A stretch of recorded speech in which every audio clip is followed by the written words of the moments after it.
PEN, Burlington, Philadelphia, a Beasley Media Group station. Home of 76ers basketball and Flyers hockey. Plug in. 97.5 The Fanatic, Philadelphia. The real and inside story on the Birds as they get ready for the NFL wildcard. Andrew Salchunas, 97.5 The Fanatic and 97.5thefanatic.com. And a good Tuesday morning, Philadelphia. I'm Andrew Salchunas. It's the midday show right here on 97.5 The Fanatic. Yes, Eagles getting set for that wild card matchup with the Tampa Bay Buccaneers on Monday night. So, of course, the Eagles will still always be on the table. But my God, what a night we had yesterday in Philadelphia. Not about Joel Embiid putting up 50 points. Nothing about the Phillies making some big splash in the offseason. No, we had a major night last night in Philadelphia because some punk doesn't want to play for the Philadelphia Flyers. I cannot believe what transpired yesterday.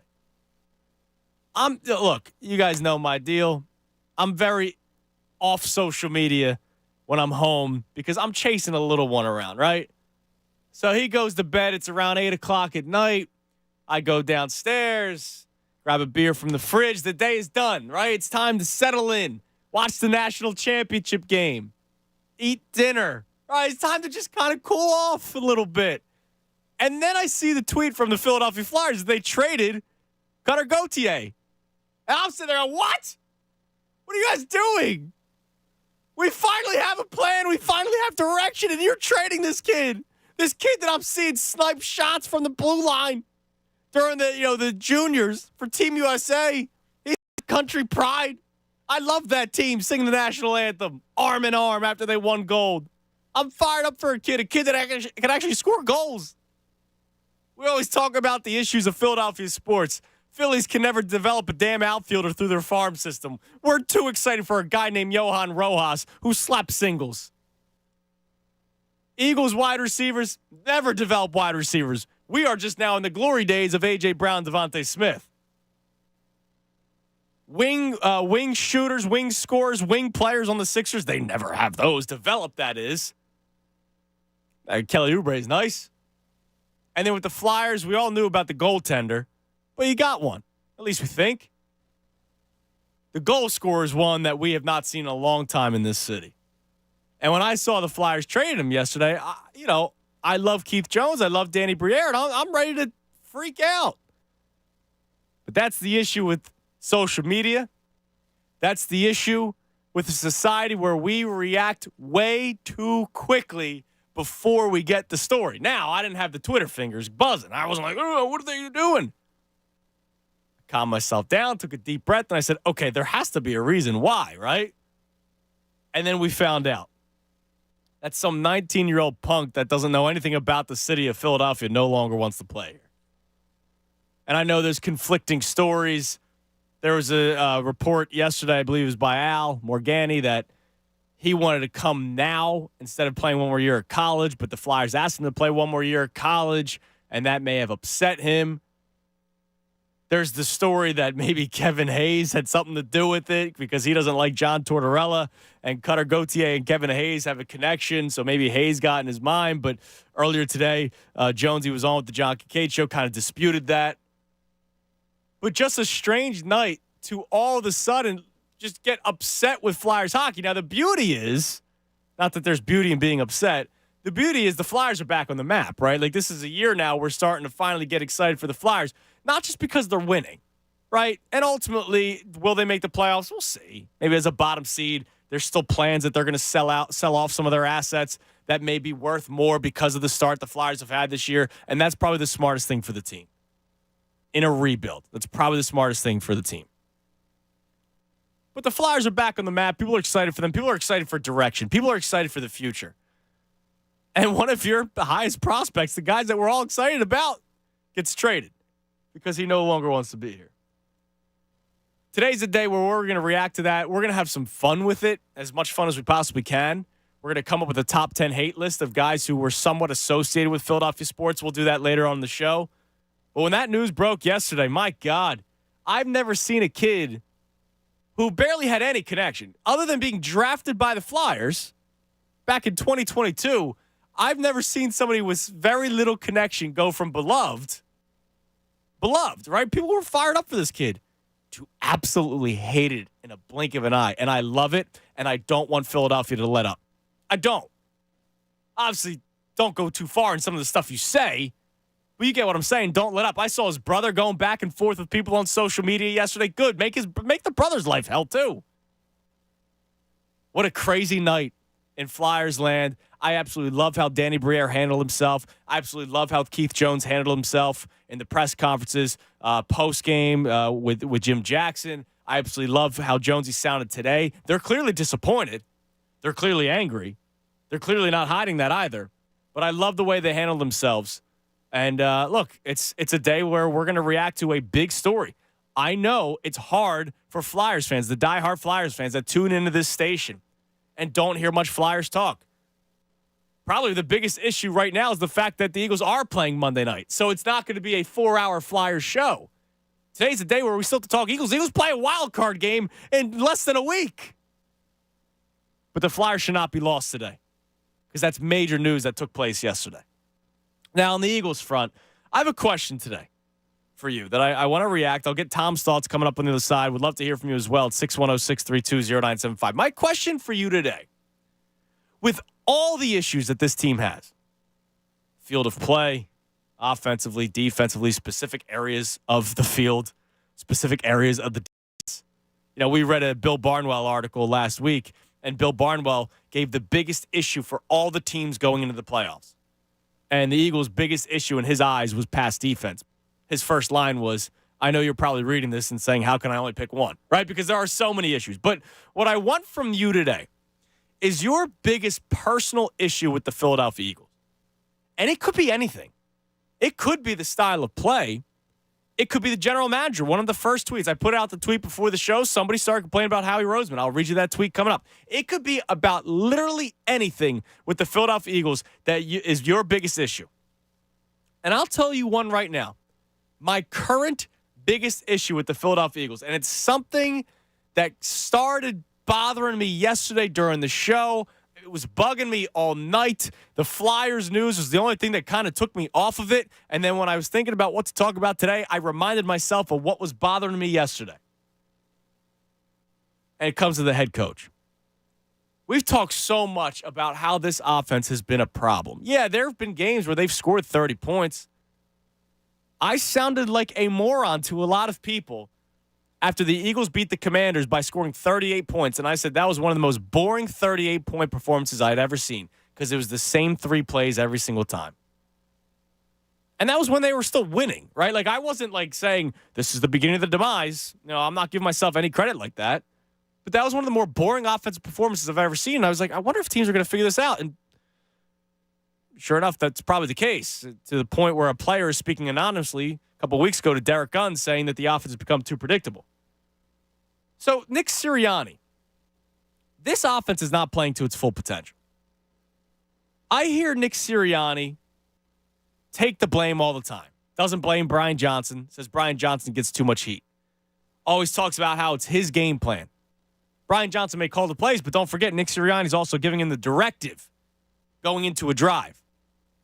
I saw a tweet yesterday from one of our great listeners, Slippin' Benny, that was exactly what I was feeling, but I didn't really know the words to say. And the words are, and I agree with you, Benny, if you're listening, I really do believe that Nick Sirianni is afraid to call plays. They were 2-5 when he was calling plays his rookie year as a head coach. He hands things over to Shane Steichen, and we applauded him for it.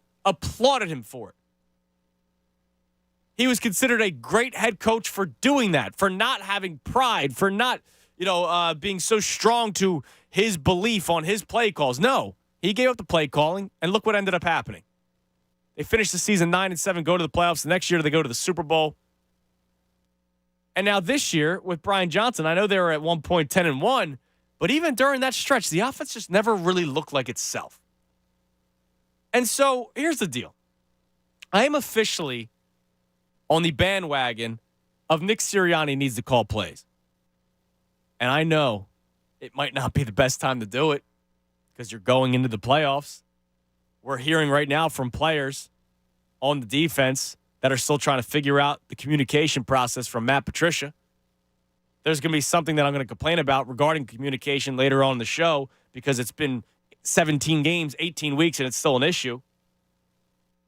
But Nick Sirianni always talks about how it starts with me. He says it was his decision to demote Sean Desai, make him a scapegoat, by the way, and promote Matt Patricia, and the defense has gotten worse. Well, the offense hasn't gotten any better either. You know what I want Nick Sirianni to do? I want Nick Sirianni to say, you know what? I'm the man. I'm the head honcho. I'm the head coach. I'm supposed to be this offensive mastermind. Clearly, it's not working. It's sputtering out of control, spiraling out of control. You always talk about how you're going to do whatever it takes to get the team back on track. You always talk about how it starts with you. Well, you know what? Take ownership of it. We're not talking about some intern taking over Brian Johnson as play caller. No, we're talking about the head coach of the damn football team. He's been here for 3 years now. He knows these players better than Brian Johnson. He knows the scheme better than Brian Johnson, even though Brian Johnson was here last year. He was the quarterback's coach, okay? Nick Sirianni's the head coach. Nick Sirianni was hand-in-hand with Shane Steichen last year. Hand-in-hand with Shane Steichen the year before. He knows the tendencies of the players. He knows these players better, and he also knows probably how this offense ticks a little bit better than Brian Johnson. I know it's his game plan. I know he gives a directive of what to do on certain drives with Brian Johnson, and I know those haven't worked. But I'd rather it go fully on Nick Sirianni, not this confusion of who to blame. I want Nick Sirianni to take control. You're the head coach of this football team, damn it. Take ownership of it. That's the thing that's bothering me most right now. Is that Nick Sirianni just speaks in circles, makes empty statements, and nothing's fixed. Sometimes the boss needs to take leadership, take ownership. You're the boss, dude. You're the head coach. Do it. What's your biggest personal issue with the Eagles right now? 610-632-0975. And we're reacting to the major news that took place last night. The Flyers trading Cutter Gauthier because he didn't want to be here anymore. I have a lot of audio to play for you coming up next from members of the Flyers brass, some reaction to the trade itself. And earlier today, Keith Jones joined the John Kincaid Show and said something that's very damning and damning to Gauthier himself. Man, I love a new enemy, though. I'll be honest. We'll talk about it next right here, 97.5 The Fanatic. Fanatic Sports Update. Flyers trade top prospect. I'm Tom Alborn. This update is brought to you by the Crohn's and Colitis Foundation. The Crohn's and Colitis Foundation has been at the forefront of inflammatory bowel disease research and care for over 50 years. Learn more about research, education, and support at Crohn'sColitisFoundation.org. Yes, some shocking news dropped last night as the Flyers traded away number 2 prospect Cutter Gauthier to the Anaheim Ducks for a 21-year-old defenseman Jamie Drysdale and a 2025 second-round pick. GM Danny Briere spoke yesterday and said that Gauthier told the Flyers for a few months after the 2022 NHL draft that he didn't want to play in Philadelphia. They waited to see if he would change his mind. Gauthier's camp then stopped talking to the Flyers completely, forcing them to make a trade. Gauthier fresh off winning a gold medal for the U.S. Juniors team. To make matters worse, the Flyers dropped another one last night as they fell to the Penguins by a score of 4-1. This is now their 7th loss in the last 9 games. The Eagles are less than a week away from their wild card matchup with the Tampa Bay Bucks. The team is off today, so no practice, but they're back at NovaCare tomorrow. And the Sixers are off tonight. They're in Atlanta tomorrow against the Hawks. You can listen to that game right here on The Fanatic. Tip-off is at 7:30. Keep it locked to The Fanatic all day for breaking news and information. I'm Tom Malvord. You're listening to the home of the Sixers and Flyers. 97.5 The Fanatic.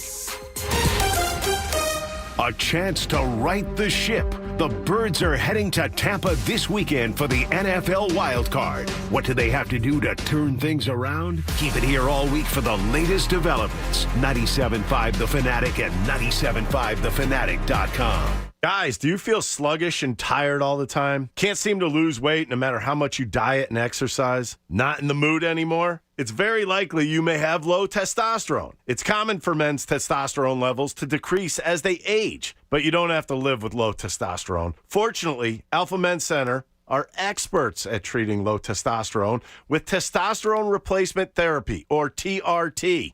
TRT treatments at Alpha Men's Center can be a real game changer, offering a multitude of benefits such as increased energy, improved mood, and enhanced muscle mass. It's very simple. You go into Alpha Men's Center, you meet the doctor, They tell you exactly what to expect. They give you a blood test, and you are on your way. So when you're ready to take the first step to renewed you, book your consultation at alphamencenter.com. The TRT consultation is only $99, which includes the visit and blood work. That's alphamencenter.com. Book today. This winter, cozy up to a home that's perfectly yours with Preferred Pros. From skilled craftsmen and expert designers to top veterinarians and relaxing pools and spas, we've got the best recommendations for you. Let us help you make your dream project a reality. Your home, your life, our professionals. Connect with Preferred Pros you can trust. Bachman's Roofing is your local award-winning roofer. Now's the time to inspect your roof and protect your number one asset. Visit bachmansroofing.com to schedule a consultation and learn about financing options. Chris Services, experienced electrical contractors located in Elmer, New Jersey, providing a wide variety of projects and services for residential, commercial, and industrial customers. 24-hour emergency service, 7 days a week. Today's laundry rooms are used for so much more than just laundry. Transform your space with help from Bella Systems Philly. For a free consultation, visit bellasystemsphilly.com. Check out Preferred Pros today. This paid program is sponsored by businesses highly rated by actual customers. For more details on Preferred Pros, visit 975thefanatic.com. This is a special alert to all Americans who own a vehicle with less than 200,000 miles with an auto warranty about to expire or with no warranty coverage at all. Due to a decline in the economy, CarShield is announcing a low-cost month-to-month vehicle protection plan that is now available to the public to save any driver out-of-pocket expenses on future auto repairs. Call now to find out how you can pay almost nothing for covered auto repairs. Yes, you heard that correctly. Pay almost nothing for covered auto repairs. An open phone line has been established for all drivers to call for a free quick quote. Call 800-385-9302 now. Drivers who are covered will not have to pay for covered repairs again. This protection plan is at an all-time low. Additionally, drivers who activate this vehicle protection today will also receive free roadside assistance, free towing, and car rental options at no additional cost. Call us for your free quick quote today. 800-385-9302. That's 800-385-9302. What do you have to lose? Call 800-385-9302. Again, 800-385-9302. This week's Pro to Watch is brought to you by Bradford White. Bradford White water heaters are built to be the best. You know, after some late season struggles, the only chance Philly has to advance in the playoffs is by winning critical games. And they're going to need their star quarterback, Jalen Hurts, to play again at the MVP level we saw last year, or they're going to be toast. San Francisco and Dallas appear to be on a different level, but a transformational performance by Jalen Hurts could create a tsunami of excitement that changes all the negative vibes surrounding NovaCare. Imagine taking a shower that never runs out of hot water. Well, here's some good news. Bradford White's Infinity Series GS and GR tankless water heaters deliver endless hot water whenever you need it. They're highly efficient, too, saving you energy and money. Like all Bradford White water heaters, they're built to be the best for years of reliable performance. How you heat your water matters. Learn more about our Infinity Series tankless water heaters at BradfordWhite.com. Prescriptions require an online consultation with a healthcare provider who will determine if appropriate. Restrictions apply. See website for details and important safety information. Subscription required. Price varies based on product and subscription plan. Hey guys, did you know there's a generic form of Viagra that works just the same, but is 95% cheaper? And you can get it online? Just go to hims.com/joy. Through Hims, you'll get a free medical consultation, discreet shipping if prescribed, a 100% online process, and trusted generic alternatives to the name brands at up to 95% off. That's right, get generic for Viagra, the same active ingredient as brand name Viagra, but for 95% less. It's the same medication, still prescribed by a licensed medical provider, but with zero copay, no expensive appointments, and no awkward face-to-face conversations. To start your free online visit, you need to go to this exclusive address, hims.com/joy. That's hims.com/joy for your free online visit. HIMS.com/JOY. Don't miss out on limited-time appliance deals during the closeout event at Lowe's. Get up to 35% off select major appliances. Plus, save an extra $100 when you spend $999 or more on all major appliances. Hurry, these deals are too good to last long. Shop in-store or online today.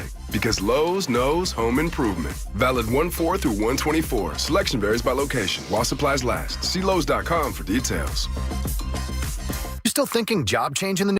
Yeah, I need something that's in high demand and more stable in this economy. IT? Yeah, cybersecurity, maybe even AI. That's what I did. Really? How? Went to My Computer Career. You don't need any prior experience, and you could start your new career in a matter of months. A lot of IT pros go to school there, too, to level up. Sweet. Are classes online or on campus? Both. Wow, I'll check it out. Thanks. Make this your year. Take the free career evaluation now at mycomputercareer.edu. Financial aid is available for qualified students, including the GI Bill.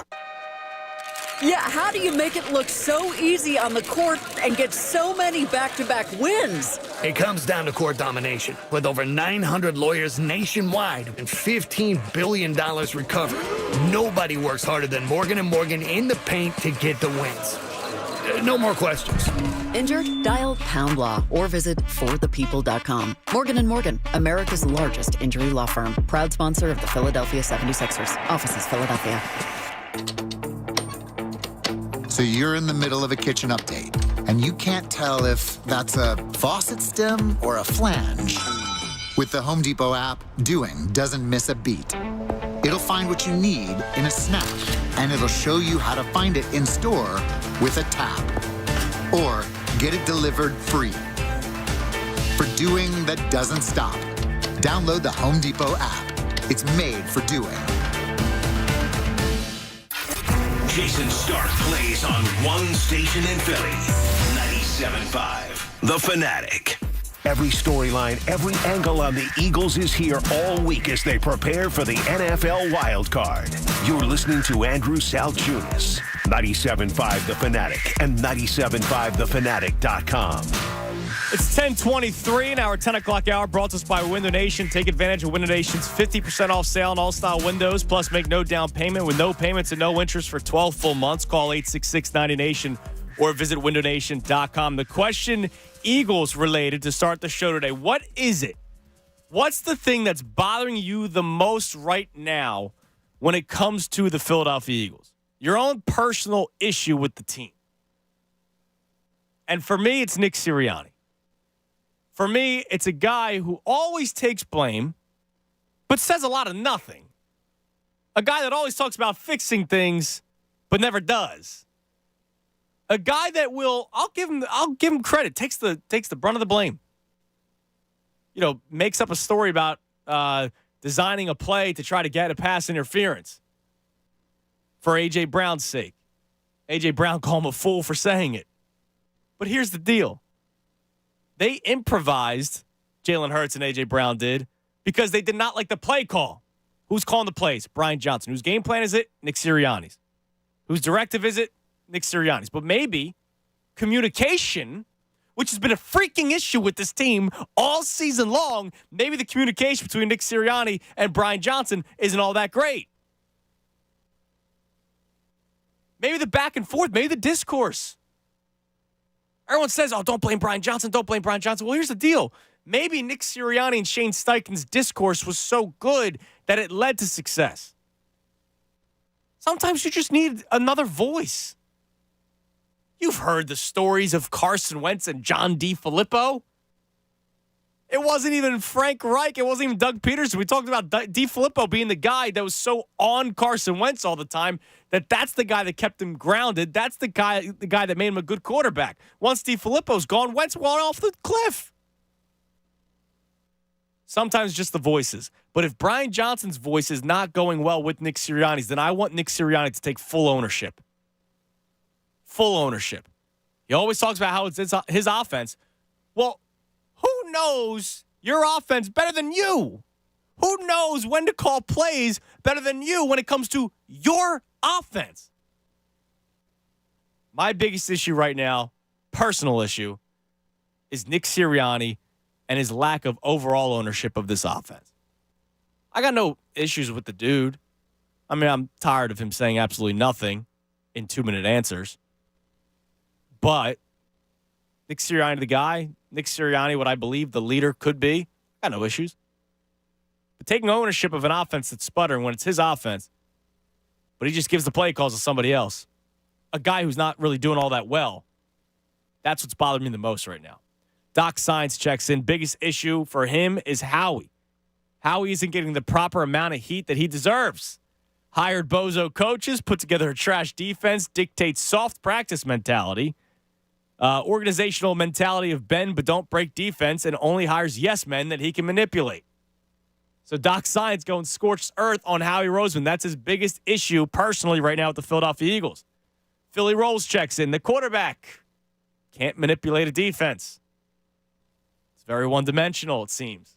Roll right, roll right, roll right, roll right. Sometimes roll left. Keep the defense off guard. There's many issues. But I want you to try to dig deep down and figure out what is number one for you right now.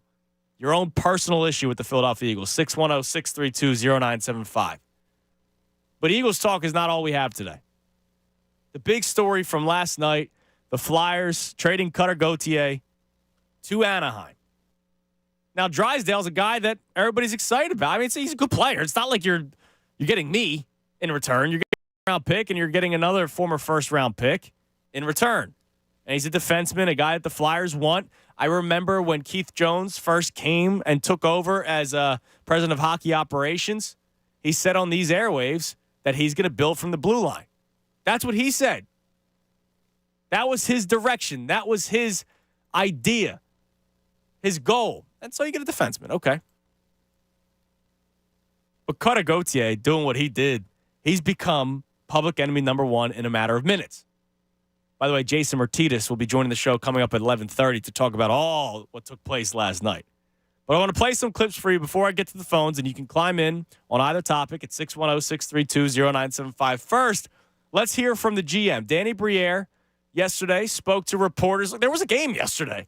The Flyers were playing a game, but it was such big news that he had to take the time to speak to the media, and he explained kind of what went down and what took place and why the trade happened.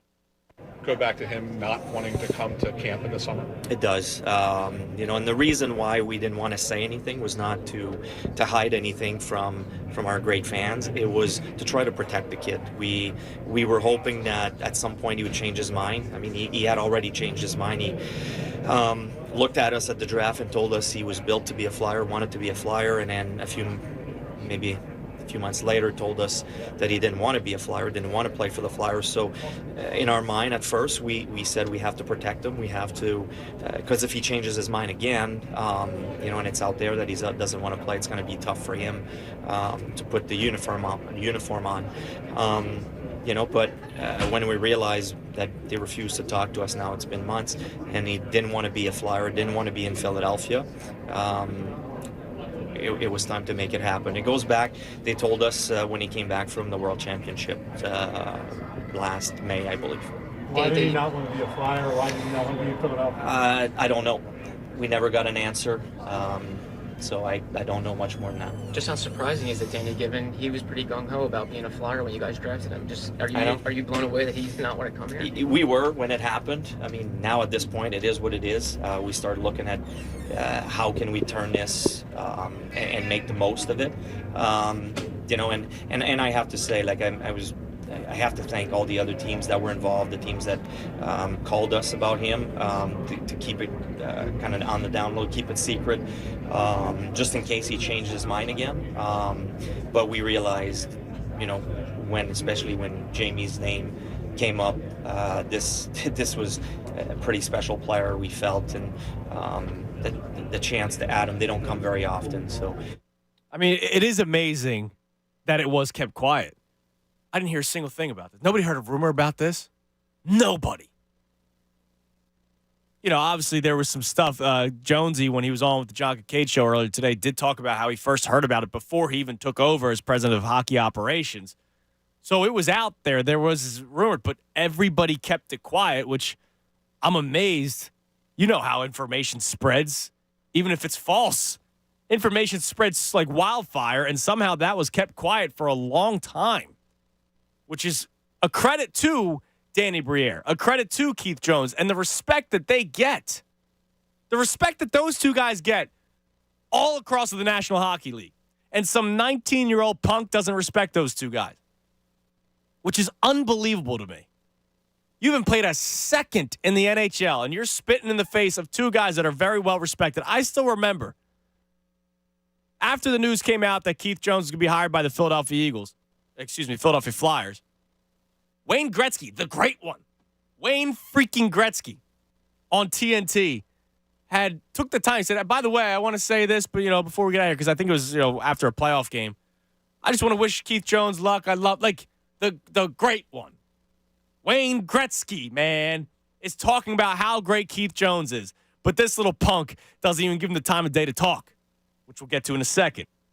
Speaking of Keith Jones, here he was last night on the NBC broadcast with Jim Jackson talking about everything that transpired.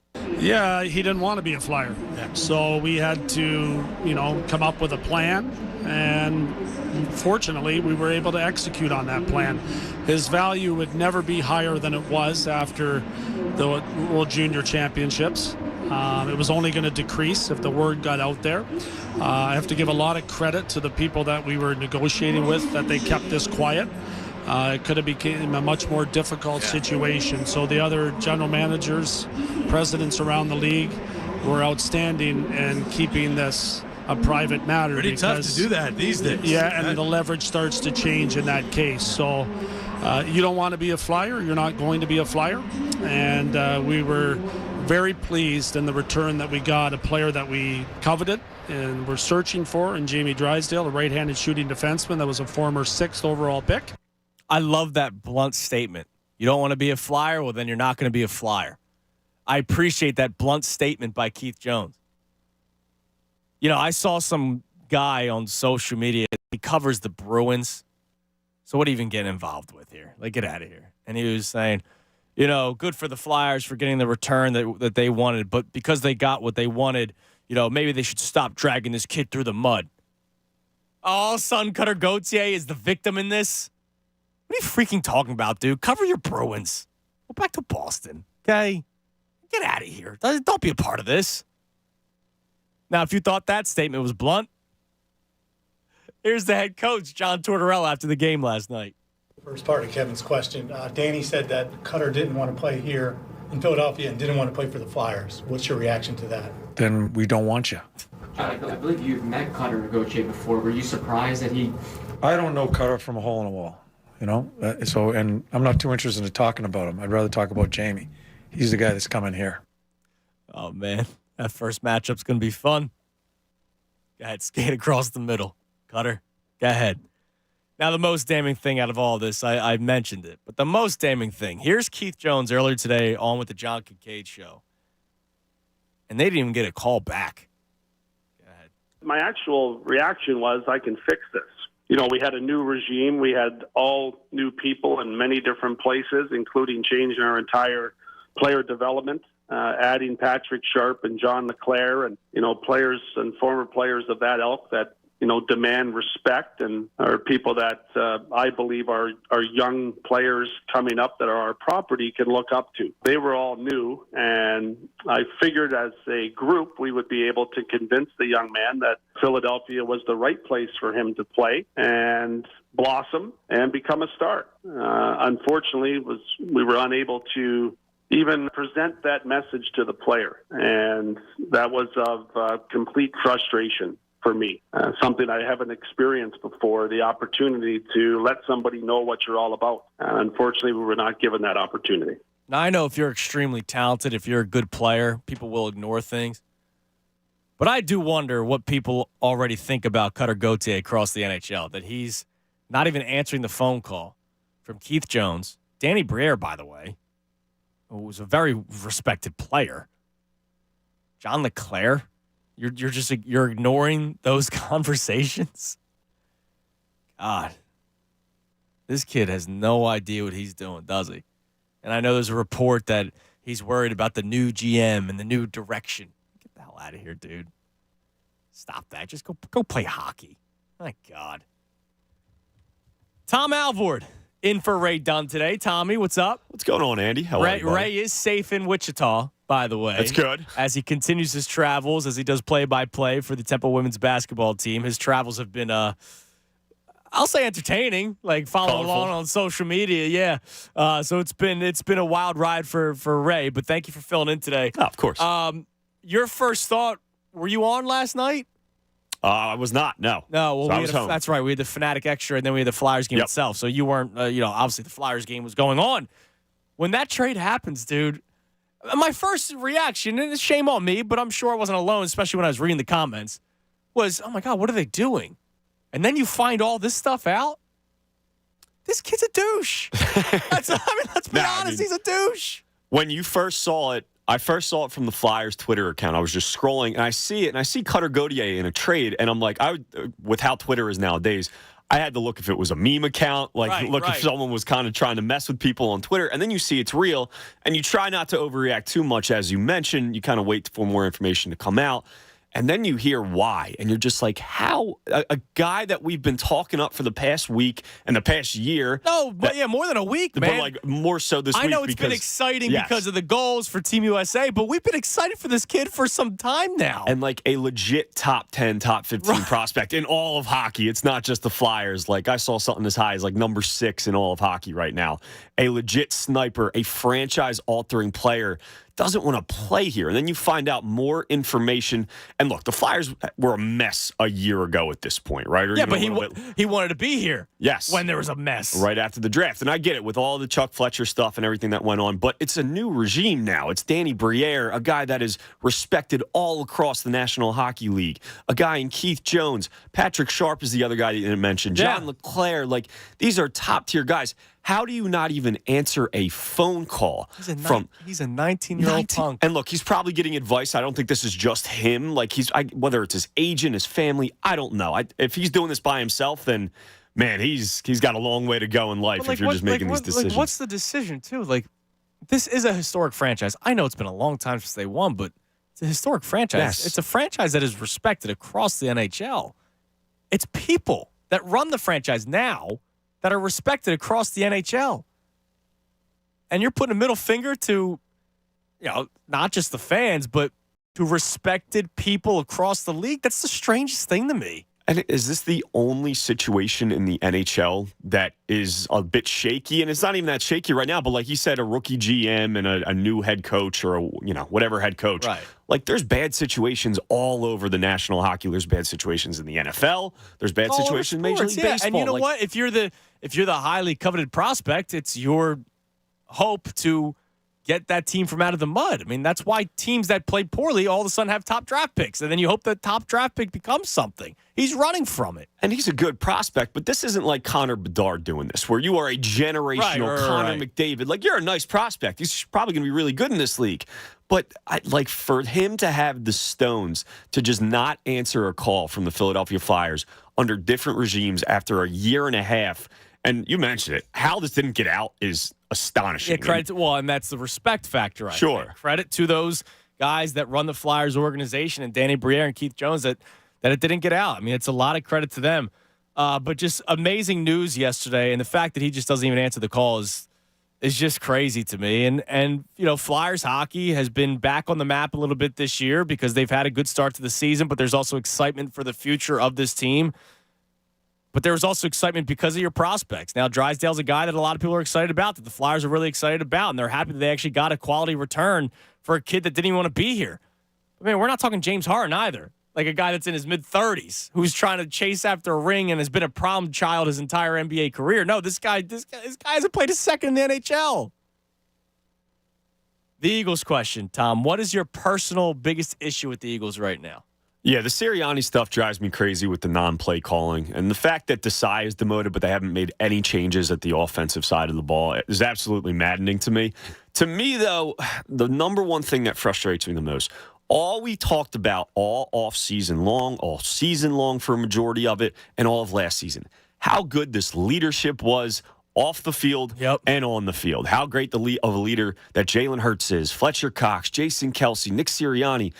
Man, when you lose 5 of the last 6 games and every loss is more embarrassing than the last, and you're hearing all these reports, stuff leaking out, finger pointing. Yeah, there's no way this leadership is good right now. There's no way that it's possibly good. And it doesn't really change my opinion on Jason Kelce and what he is as an Eagle and Brandon Graham. It doesn't. But, man, to have it be this bad, how am I not supposed to question leadership? That's what drives me the most crazy. If there was one thing I could bank on with this Eagles team, it was great leadership, and I've been lied to, it feels like, the last 2 years. And then when A.J. Brown talks about Nick Sirianni and says, we rock with Nick, and I didn't think that was a turning point of the season, but I was like, all right, well, it's good to know that the players do have Nick Sirianni's back, and there's issues elsewhere. Well, just because one player says it doesn't mean the entire locker room feels that way, and you kind of saw that against the New York Giants in a game in which I want to thank you, Tom, for fighting the good fight alongside me of not needing to play the starters. Ah, yes. Thank you for fighting the good fight with me. I'm with you, buddy. Thanks for being on that hill with me. And I don't think the starters wanted to play. Probably not. No, and then the second A.J. Brown goes down, I'm not surprised if a couple of veterans are like, what are we still doing? And that just goes back to the communication aspect that you brought up. Which has been a problem all season long, and we'll talk about that later on the show. But we'll get your reaction coming up next, 610-632-0975. Your biggest personal issue with the Philadelphia Eagles right now, it can be anything. Anything. Mine is Nick Sirianni not wanting to call plays and maybe running from it. Would love to hear your answer and your reaction to Cutter Gauthier not wanting to be here, getting traded. We'll speak with Jason Martius coming up at 11:30.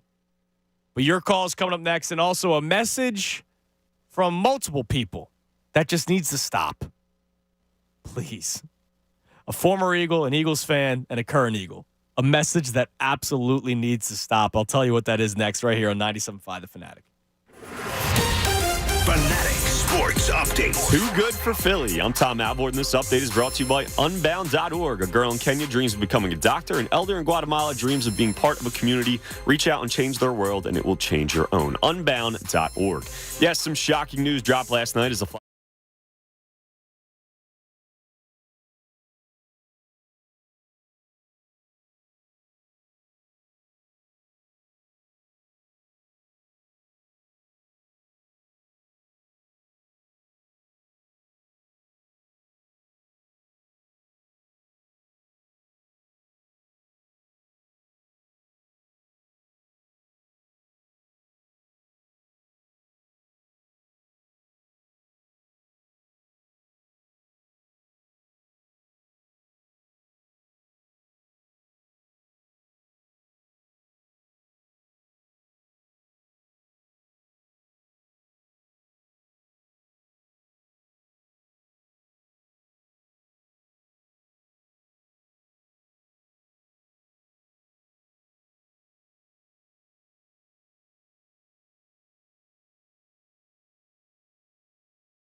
involved. I'll tell you what that message is coming up in a little bit. It's nonsense because, I'll get to it in a little bit. Tommy, I'm going to end up having you actually cut the former Eagle one a little bit because his minute-long answer was just a roller coaster. We're just gonna get the beginning part of it so that it fits with the narrative of the segment. Sounds good? Yeah, See? sounds good, buddy. Do it live. Bleep it. All right. Jason Martius joins us coming up at 11:30 to talk more about the Gauthier trade from last night. And Charles Davis will be joining the show coming up at 12:30. My man CD from CBS does a great job. Color analyst. He was working the game between the Eagles and Giants. Man, I don't know what he's going to say about this Eagles team. But Charles Davis is a man that is not one of few words. He will speak his mind. And so I'm looking forward to hearing what he has to say about this Eagles team and what they can even do. When I texted him today, I asked him, I was like, listen, man, great job on the call. Would love to talk about the Eagles' issues going into the playoffs. I'm hoping that you could shine a little bit of light for all of our collective sanity here in Philadelphia. And he said he'll try his best. So coming up at 12:30, we'll be joined by Charles Davis. But right now, let's go to the phones. Let's go to Edith on cell. Edith, how you doing today? Hey, Andrew, how are you? I'm doing great. I want to thank you one more time. I know I called you personally, but just so the audience knows how great of a person you are, right around the holidays, Edith dropped off a gift for Cooper. It was like a little dump truck, a soccer ball, and a nice brand new Eagles cap for the little one. I appreciate you doing that. Oh, you're welcome, honey. He loves all of them. All three. He loves them. I'm glad. It was my pleasure. My pleasure. That's my little angel. He was very happy. Thank you very much. I appreciate it. You're welcome. Now, I'm with you on Sirianni. That's my problem. Because every game he says the same thing, and he has not made any adjustments. He hasn't done anything. He hasn't done anything. He hasn't gotten that locker room straight. He hasn't gotten that play calling straight. He hasn't gotten any of those coaches straight. So I don't know. I just think he has just lost it. I don't think he knows what to do at this point. I mean, I'm sure it's hard to be him right now, right? You've lost 5 out of your last 6 games. It probably feels like you don't have an answer, right? But maybe there is something that he himself can do. And what I would like him to do is take ownership of the offense that he always says it's his. It is his offense. He's just not the one that's calling the plays in the middle of the game. You know what? We all give a lot of heat to Brian Johnson, and I think deservedly so. If he says that Brian Johnson gets too much heat, then you know what, Nick? Maybe you should take ownership of this offense, an offense that clearly isn't going very well. And if it's your offense, you would know it better than anybody else, so take ownership. Exactly. And don't they talk? I mean, you got people in the booth looking at the field. You're on the field yourself. How come you're not seeing what everybody else is seeing? That's what I don't understand. We're at home looking at TV. We're looking at it at home. We're looking at it live just like you're looking at it. And I don't understand, are they not communicating with each other? Because it's just ridiculous for us to have lost like we have and have come to this point, starting out the way we started out. I just am very disappointed. Yeah, I mean, it's been terrible, Edith, and I appreciate the call. I still remember the 3rd and 2 against the Cardinals. Wasn't it Nick Sirianni who pumped his chest and said it's 1st and 9 every time we start a drive? It's 3rd and 2. You run a pass play deep in your own territory. You don't make it, so you don't convert, and you're not going to go for it on 4th and 2 on your own, 28 or whatever it was. What happened to the whole, it's 1st and 9. Run the freaking ball, get a yard, if that's all you get, and then you push. It's like... If there's ever a time that the Eagles fans want you to be predictable, because this is a very predictable offense. It's extremely predictable. It's when it's 3rd and 2 and you're passing the ball in that situation. It's like, dude, what are we doing? Come on. And I just don't get it. Like I give him credit for taking ownership, even though I do think it's empty that it starts with me, because he says it 1,000,000 times. 1,000,001 times every single press conference. It starts with me. Anytime something happens, it starts with me. And I'm just tired of hearing it. But if you keep on saying it starts with you, but you're trying to, it seems like take the weight off the shoulders of Brian Johnson, then you know what? You know what you could do to take the weight off him? You call the plays yourself. Because it's not working with him calling the plays. You've mentioned miscommunication all season long. It might be the best thing for right now the head coach to take ownership. You already demoted Sean Desai, right? That already happened. You can't go back to now Sean Desai is the defensive coordinator ever since you've seen the turmoil of the Eagles defense ever since Matt Patricia took over. Like, you can't go back to it. If I'm Sean Desai, I'd say, screw you, dude. I'm not going back to it. I mean by what I said yesterday. I hope Sirianni went and apologized as a man to Sean Desai. You already demoted one dude. Why not do the other one? You're not demoting Brian Johnson. He's still offensive coordinator. He'd still be on the sideline. He's not even going up to the booth. It's just you are now calling plays. The chart is now in your hand, unless you're afraid of it, unless you're afraid of failure. Because in the back of his mind, he can always go, well, I mean, I wasn't the one calling plays. I give him credit for always taking the brunt of the blame when it comes to the offense because he says it's his game plan. But, dude, if it's not working during the game, when you're not the one calling the plays, and you always say how you will do anything.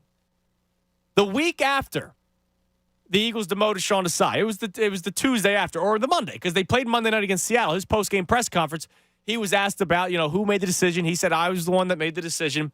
And then they asked him, and he explained. He said, I'll do anything to make this team better. And then the follow-up question was, all right, well, then might there be other changes? No. It's like, well, what if that's what's best for the team? If that's what's best for the team, why wouldn't you do it? Unless he himself realizes it's not what's best for the team and he's afraid to fail. Let's go to Tom in Alabama. Tom, you're on the Fanatic. Morning. Hi, Tom. Hi, man. Tom, how are you, man? What's going on, Tom? Not much. With him, all his answers are scripted, and that him asking about when they asked him if it was his decision to change coordinators. Now, he already denied that they were going to do anything, and then why would you go ahead, even if he did, if it was his decision, why wouldn't he just say, like, collectively, as a coaching staff, we met and we all together came to the decision that a change needed to be made at this current time? Instead, he's going to go ahead and put all the heat on himself. It also sounds like arrogance, too, and everything's on him. Well, okay, everything's on you. Guess what? You just saying about the play calling. He should have, in the San Francisco game, or before that, went over to Johnson and said, give me that damn play chart. I'm taking over. He's either afraid to fail or he doesn't know what to do as far as a play call, because when the Eagles hired him, he was an offensive coordinator, but he never called a damn play. So that's where, when they hired him, I said, that's going to be a problem along the lines. This guy's never even called a damn play. But it's not a problem when you have the right guys with you, Tom. I don't have an issue. I want to make this clear because I talked about this yesterday. I don't have an issue if my head coach does not call plays either offensively or defensively, i.e. Mike Tomlin in Pittsburgh. I don't have a problem with it. But if the guys that are doing it are not doing well and you're supposed to be an offensive mind or you're supposed to be a defensive mind, then you know what? It's up to you as the head coach to try and right the ship and take control of it. You're the head coach. What is Brian Johnson going to do? Say no?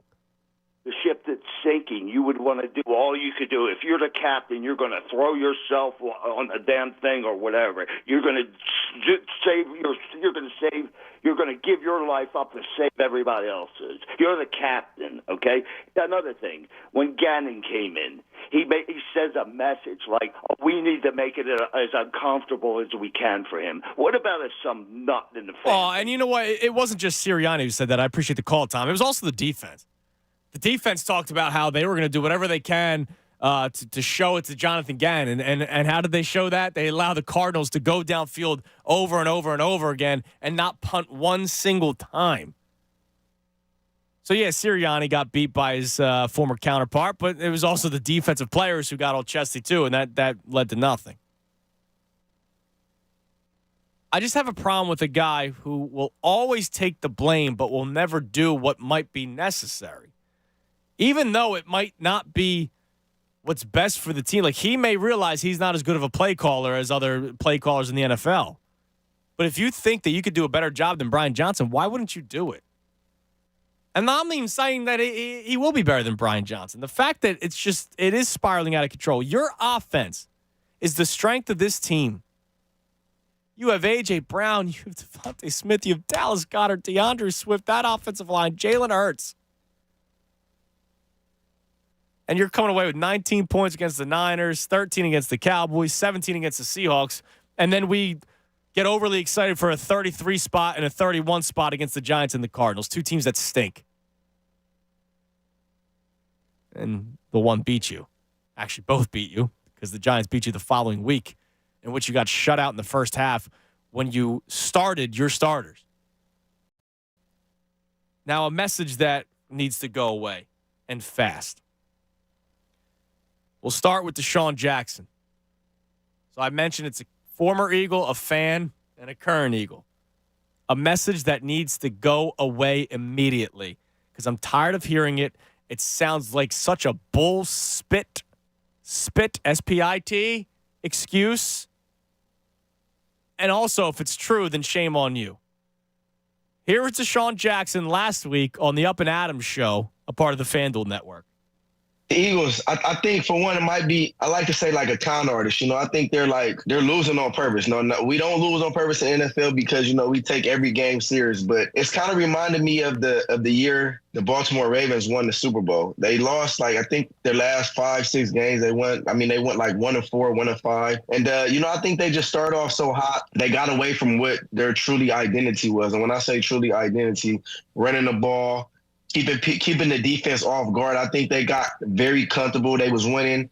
It was some tough games they were winning, close games, winning by 3 points, 5.6 points. So I think after a while, when things kind of come easy to a team, regardless if it's easy or not, 10-1, they're running through the NFL. They had the best record in the NFL. I think they kind of took off their edge a little bit. They took their foot off the gas. That's terrible. That's terrible. If you're just trying to be a con artist and you're pretending to not be good or something, that's just ridiculous. But to take the foot off the gas pedal, you took your foot off the gas pedal. You went from the number 1 overall seed. And what did we all want? Man, Jalen Hurts, that knee, it's bothering him. How great would a first-round bye be? How great would it be if you locked up the 1 seed? You don't have to play Week 18. Oh, my God, the age that you have on the offensive line. The defense is playing a lot of snaps. It would be great for them to have a week or 2 weeks off before a playoff game. Took your foot off the gas pedal. You fell to the 5th seed. So that's Deshaun Jackson. And then here's the fan. The fan, former NFL player Chad Ochocinco. So Chad Johnson is he loves Philadelphia. When did this start? All for it. Don't know, but all for it. But I love it. Yeah. Don't get me wrong. He posts the photo when he's going down the escalator from Philadelphia International, right? Welcome to Philadelphia. He loves Philadelphia. So yesterday, my man's enjoying his cigar in his car and tried calming Eagles fans down with a similar message. See, it's a little cold in Miami. But I'm excited to go to Philly. I hope it's snowing, too. I know my Eagles fans. I know y'all upset. I think they're going to fix it. I think the Eagles players, I think they playing possum. I know what they're doing. They're allowing their bodies to reset. They're allowing their minds to mentally reset. And watch what happens come playoff time. Watch what happens next week. Watch what I tell you. I tell you no lie. I lie for you before I lie to you. Watch what them boys do. I know it. I'm familiar with their game. I know what they're doing. Eagles fans, I tell you, I know what I'm talking about now. Now watch. Who are you familiar with? I don't know. Is Chad Johnson tight with Jordan Mailata? Who is he tight with?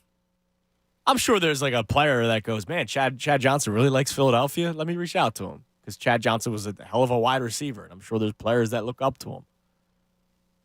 I like Chad Johnson. I like his way of life. A lot of things. Man just enjoys some McDonald's.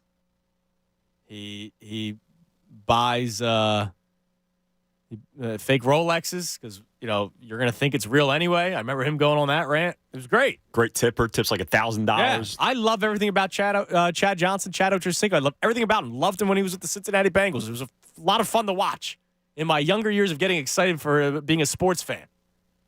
I know buddies of mine who grew up a Bengals fan because they like the colors and they like Chad Johnson. And then they grew up and realized, all right, I'm from Philadelphia. What the hell am I doing?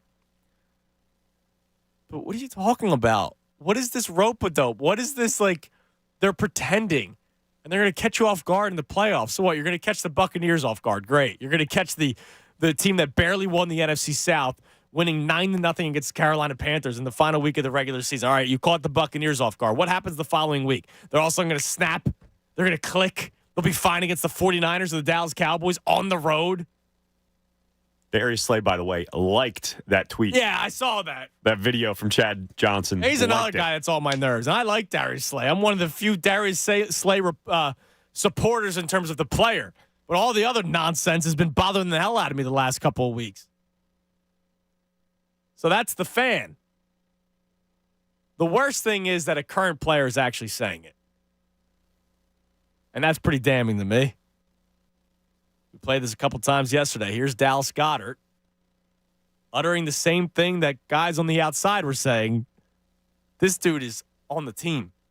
I just know everybody in this locker room is ready to, go to work for the playoffs. And, ever since, 4 or 5 weeks ago when we clinched the playoffs, I think everybody's just been waiting for the playoffs. So something that, is a great thing, but I think everybody's going to be ready to go, and I think we're going to show the world what we're capable of. If all of this is true, then you should all be ashamed of yourselves. Because you made your road more difficult. You fell to the 5 seed. You lost all home field advantage. Unless crazy things happen. You go into the playoffs. You want to talk about momentum? Lifeless. You can't have momentum when you're dead unless your casket is going down a hill. And there's no momentum. And you're going to the playoffs now on the road. You're going to have to go to Dallas, go to San Francisco. You had to play your starters in Week 18. It banged up A.J. Brown. You lost Sidney Brown for the season. If that's an actual message or an actual belief that has gone around NovaCare, then shame on every last one of them. And it goes back to my frustration with the leadership. There's no way good leadership allows that to happen where you back your way into the playoffs. And they know last year how beneficial it was to get that number 1 seed and have that bye week. You saw what happened, what it did, because both teams last year that were in the Super Bowl were the number 1 seed. You had a chance to do that at 10-1, and to completely just let your guard down if that's what it is, or just wait till the playoffs. That's honestly embarrassing. It truly is. Yeah. If that's the case, which I don't think it is. It's just unbelievable. All right, we have a couple open lines. You can climb in at 610-632-0975. Your personal biggest issue with the Philadelphia Eagles right now, your reaction to the news from last night, the Flyers having to trade Cutter Gauthier because he didn't want to be here. Everybody's making the comparison to J.D. Drew. Didn't even play a second here and demanded a trade. It's ridiculous. I can't believe it.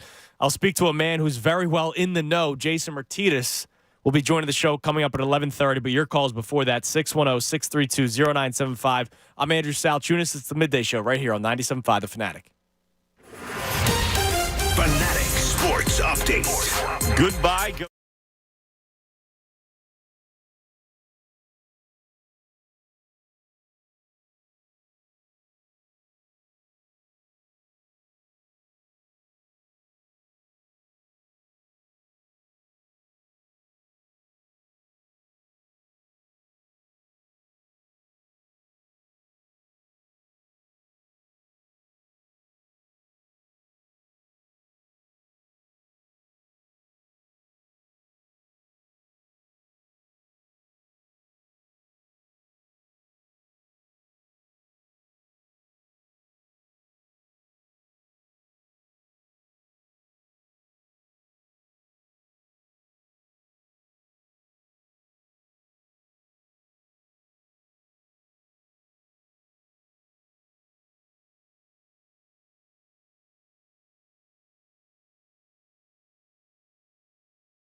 Jewelers, that's where Philly gets engaged. We have a couple open lines talking Eagles, your biggest personal issue with the team going into this playoff matchup with the Bucs on Monday, in which we'll continue to say they should win. And then once they win, we'll get all excited and we'll see what happens next. They should win. But there's absolutely no locks with this team because they should have won the last 2 weeks and they haven't. And that's why they're going into the playoffs in the 5th seed as a wild card team on the road, which is why I need to stop hearing Deshaun Jackson, Chad Ochocinco, and Dallas Goedert talk about how, well, once they got to the playoffs, they took their foot off the gas pedal. They've been playing rope-a-dope. They've been con artists. It's just ridiculous. Stop that. And I respect all those guys. Enough. Now, the biggest talking point for the Eagles is playoffs, right? Probably the biggest talking point across the NFL that's not about the playoffs itself is Bill Belichick. Quick update on Hoodie from Jordan Schultz of Bleacher Report. Apparently, Belichick over the last couple of weeks has been doing business as usual, has not even I don't know what his personality's like. I don't know what he's like walking around the hallways in Foxborough, but apparently he's been handling business as usual. He met with ownership on Monday, but they're meeting one more time this week to seek a final resolution. Now, that reminds me of Doug Peterson. Remember, Doug Peterson met with Jeffrey Lurie, flew down to Florida to see him because I think that's when the owner meetings were going on. And then he said, this is my coaching staff. He wanted to make no changes, to which Jeffrey Lurie said, all right, I'll give you one more week to make changes. Doug Peterson flies back down to Florida, says, this is my coaching staff. It's the same sheet of paper. And that's when they decided to part ways. So Belichick having a second meeting this week. Per Jordan Schultz, coaches and front office members in the building do not know what is going to happen. This is solely between Kraft and Belichick. We talk about the respect of the Flyers that they get across the NFL or the NHL. I imagine the Kraft-Belichick discussion, there's got to be enough respect there where they keep that between themselves until news finally breaks out. I'd be shocked if that got out. I don't think there's going to be many leaks out of those two guys. Do you think he leaves? Gut feeling? Because I kind of do at this point. I think it's a mutually part ways. Yeah, that's right. Yeah, mutual part ways. Yeah, I think it's a mutual parting of ways. And then Bill Belichick, if he doesn't decide to retire, which, I don't know. There's already talks about him getting traded to other teams or maybe the Eagles going after him. We got that Everybody wants that. Dude. Yeah, I'm sure. I imagine he coaches one more time, but we'll see how long that lasts. Can he recreate what he had with Tom Brady? I mean, he's still a good coach. It wasn't because of Brady. Brady has a lot to do with it. When you find a quarterback like that, you're going to win games, i.e. Andy Reid with Patrick Mahomes and Donovan McNabb before that. It wasn't just Brady. No, I mean, come on. Brady had an all-star team in Tampa, too. Don't forget that. Yes, he did. So it was more Brady than Belichick, but Belichick isn't a bad coach just because Brady left. Also, if there's an outside chance that he comes here, are you ready for Matt Patricia, OC, for the Philadelphia Eagles next year with Bill Belichick head coach? It won't be Patricia. As OC? It'll be Josh McDaniels. How about that? He'll bring back his old buddy McDaniels. Perfect. All right, let's go to the phones. We got Jason Martius coming up at 11:30 to talk about the Flyers situation that happened yesterday. I know Matt in West Deptford wants to talk about it. What's up, Matt? What's up, man? How you doing? I'm good. How are you? So, I'm in shock. I couldn't believe last night when I was listening to the Flyers game, and they said that we traded that prospect. Listen, that kid's a bitch. Yo, I can't. I said douche, but hey, I mean, we can agree to disagree. Listen, I hate it. After Crosby with Darian Hatcher, right when he dove, that was my number one hated player, not fan. Yo, I can't wait for this kid. So Cutter Gauthier goes to number one for you of all hates in the NHL. Absolutely, man, because I'm sick about it. The kid, I thought when we drafted him, I've been following him. I followed the Cup. I was so excited for him and Mitch Koff to be together on the same line. Yep. Did I hear this? Listen, he deserves the AA batteries like J.D. Drew. Well, I'm not going to go that far. How about you just make his life hell every time he's at the Wells Fargo Center? Oh, absolutely. I can't wait. Like I said, when he gets there, I will find tickets. I'll buy tickets, and I can't wait till it's quiet. When you can hear everything, I will make sure that dude hears my voice, man. I can't believe at 19 years old, you're going to say you don't want to play for an organization? Who are you? Yeah, I mean, that alone, and then also just the fact that, and I appreciate the call, Matt, the fact that he didn't even answer. Keith Jones, Danny Briere, John LeClaire. These are highly, highly respected people across the NHL, not just the Flyers organization, right? It's not just like Keith Jones is respected in Philadelphia. It's not just that Danny Briere was respected in Philadelphia. These guys are respected across the entire league, and you're putting a middle finger to them. Especially after you hear a dude in Matvei Michkov come out, like one of the top guys. And I know there was question marks about him, how long it's going to take for him to come over from Russia. But this is one of the top prospects in the NHL. He goes out of his way to say how much he wants to play for the Flyers. And you see how you can be in this city, how you can be beloved in this city. To not even give these guys a chance to talk to you, how does that make you look around the rest of the NHL? Like, if you're an Anaheim Ducks fan, you're excited about the potential of a prospect because of how good he could be. But when you hear all this stuff coming out, like, how are you supposed to be excited about this kid that much, knowing that that's the attitude and mentality? Well, and I'm going to ask Jason about this. Jason Martius joining us in about 5 minutes, how this is perceived nationally, right? Like, unfortunately, there are probably some people that are like, oh, man, that Flyers organization must be bad because they don't know the true story of it, right? And can that affect the Flyers in a negative way down the road? I would imagine not. I think more people are going to – this is going to be more in the character of Cutter Gauthier, but players also talk. He'll probably explain why to some players.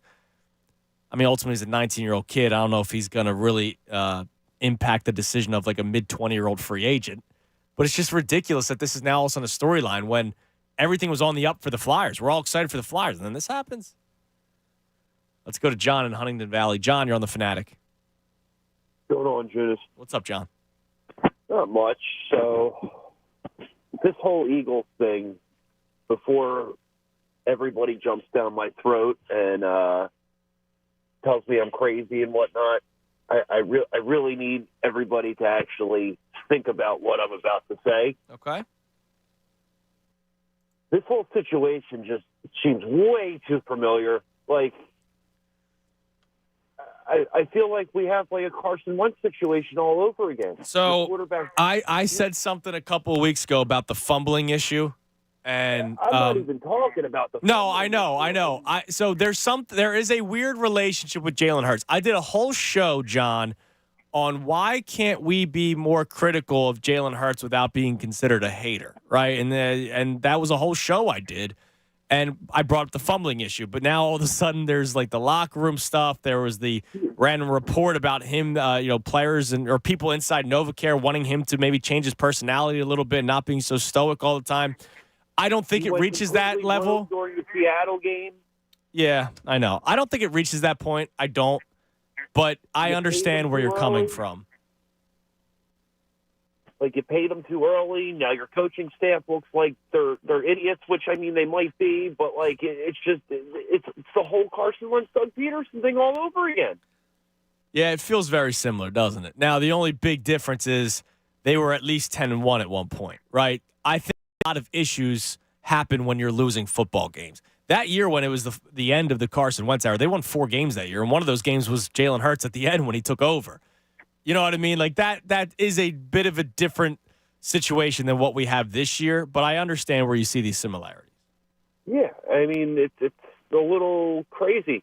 Like, it's very crazy, but it's very similar, and I don't feel like this is going to be good come next year either. Yeah, I mean, hopefully, John, and I appreciate the call. Hopefully it is just something like the offensive coordinator. Now, then there will be the built-in excuse of now he's got to learn a new offense again, right? Even though Nick Sirianni says it's the same offense it's been for the last 3 years. Well, the big change is the play caller. So, Nick, maybe you should be the play caller. Take ownership. Circle back to my thoughts on the day today. I don't think it's that drastic, the Carson Wentz situation. I mean, look, Wentz has now bounced to 4. He's on his 4th team. Hey, big win last week, dude. Yeah, he did. He had a major win. And he scored it on a quarterback draw to win it, which I just thought was poetic justice. It's just amazing. But, yeah, I mean, I can't go that far just yet. Let's go to Ian in West Defford. We would go from Matt in West Defford to Ian in West Defford. What's up, Ian? Hey, guys. How are you? Good. How are you? Another day. About the whole, Gauthier situation, being traded in the first period of the game last night. I mean, you get rumors about him, not want to play for a rookie GM, not want to play for the coaching style, hard-nosed coaching style. You got to earn your spot every night. You also get, maybe Kevin Hayes is talking to him, a guy that towards the end of his Flyers tenure wasn't received well by Torts because, he got reprimanded for... To which I will just say this. Keith Jones was on with the John Kincaid show. He spoke with Danny Briere yesterday. Danny apparently got a text from Kevin Hayes saying that, that wasn't true. But then again, who knows? Maybe he was just trying to save face by sending that text.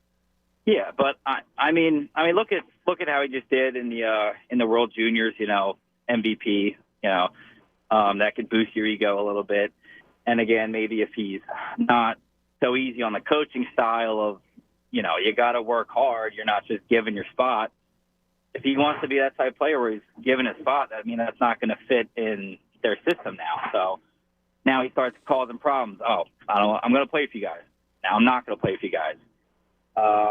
And the way Danny's kind of talked about it, he stopped talking to him around the draft time. I think maybe they drafted Mitchkov. Now it's like he won't be their number one option on offense. Now we're going to cater to someone else. I can't imagine that being the case. I can't imagine that being the case. Like you see in sports all the time, 1-2 punches, right? So if that's the case, then this kid's got deeper rooted issues. And I appreciate the call, Ian. I'm hoping to get some more information right now on the Comcast Business Hotline. Does just incredible work, and he's very in tune with the Flyers. Pre-intermission, post-game. Of course, he's got the Flyers Daily podcast. My old friend, Jason Martius. Jason, what's going on, man? What's going on, man? Dude, what the hell happened yesterday? Well, I like you just said to that caller, I highly doubt that, the drafting of Michkov had anything to do with it. Right. As a player, you're going, awesome. We got another game breaker. That just makes things better for me and easier for me. So I think the signals were there prior to the draft. He came out of the World Championships with kind of mentioning that's when the issue started of, I don't think I want to play in Philadelphia, which is a couple months prior to the draft. Now, what could lead to it? I know that Danny Briere said yesterday that he has no understanding why this led to the case. I don't know if you've heard differently. I know at some point Cutter Gauthier is going to have to speak to the media, and he'll be asked about it, and I'm sure he will give some answer. But is there any noise about why this got to his decision to not want to be with the Flyers?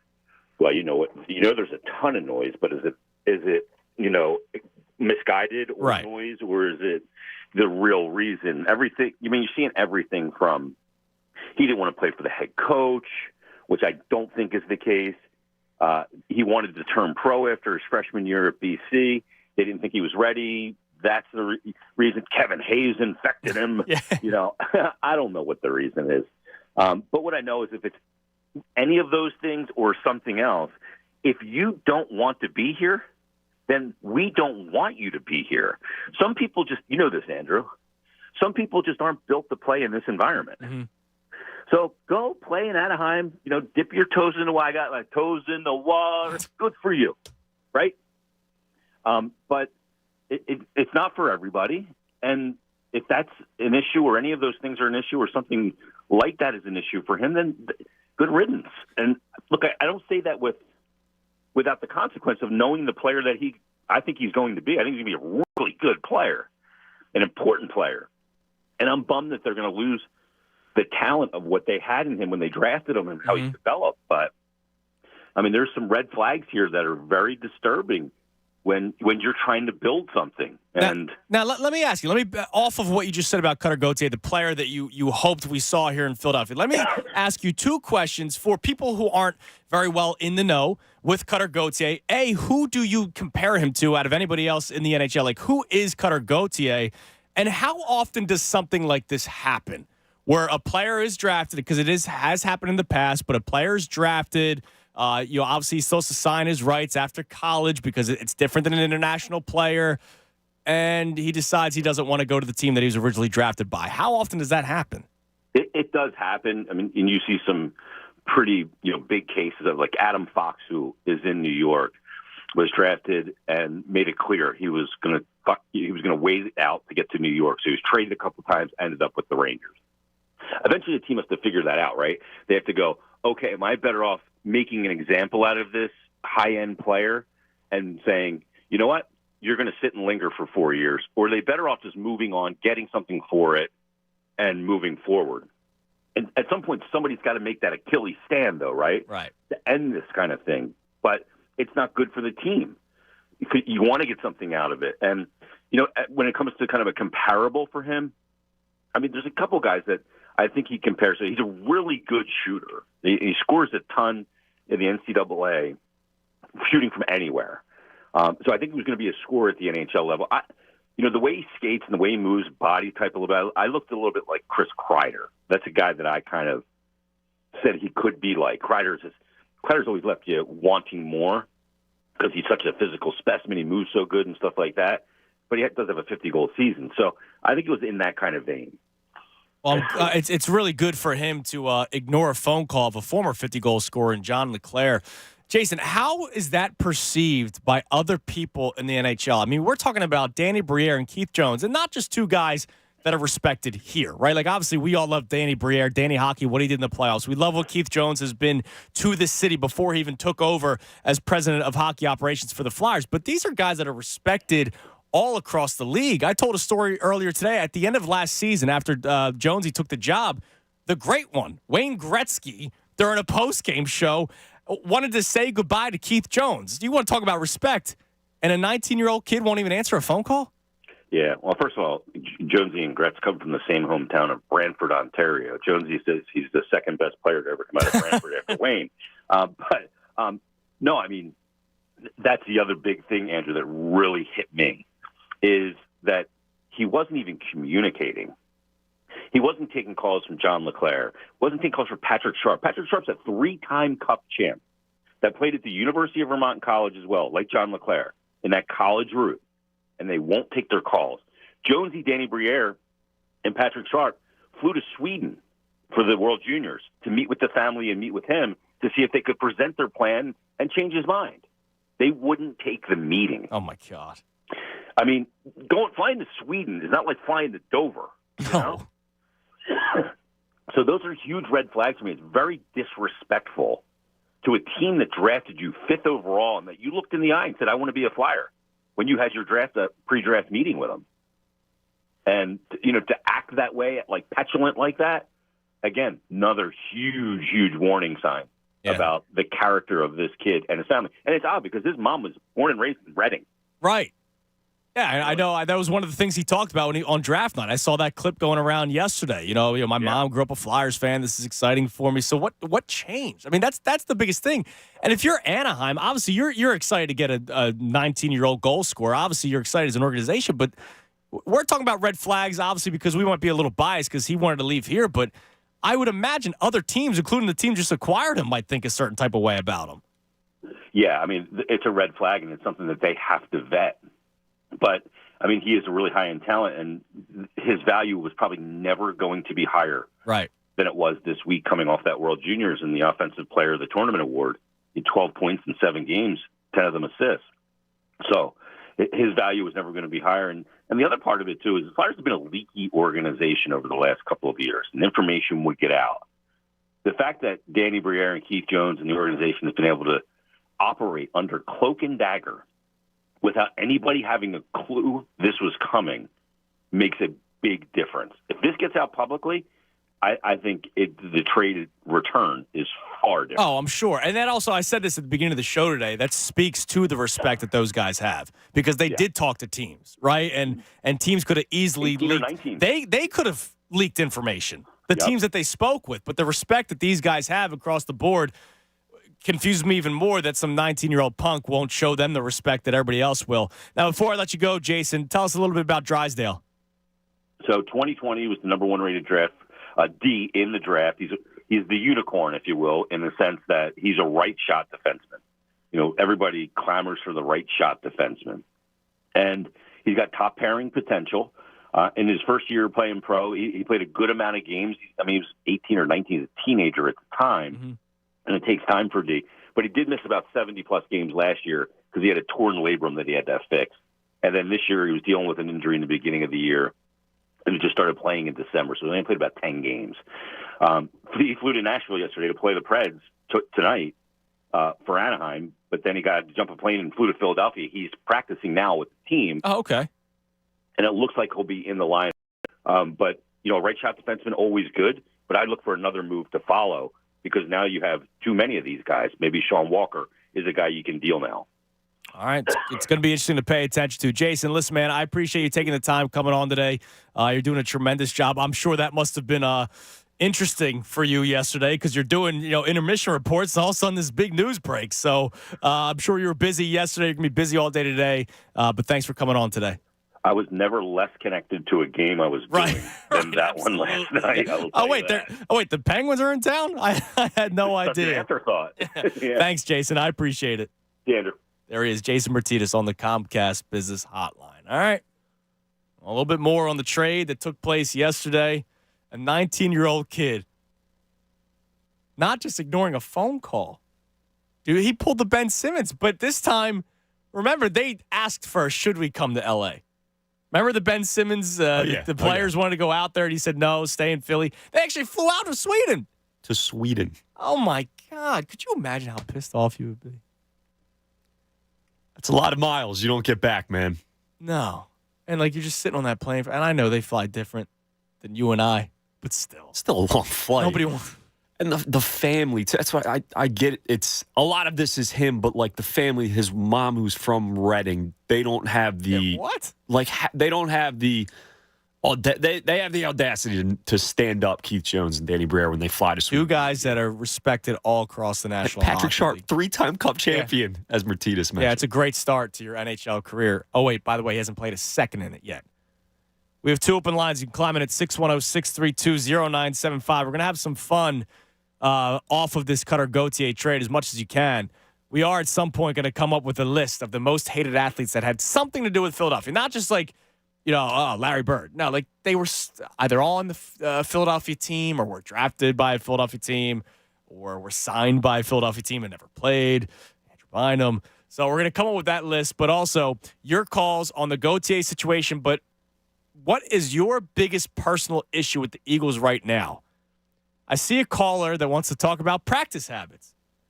We'll play you something that a former Eagle said yesterday next right here on 97.5 The Fanatic.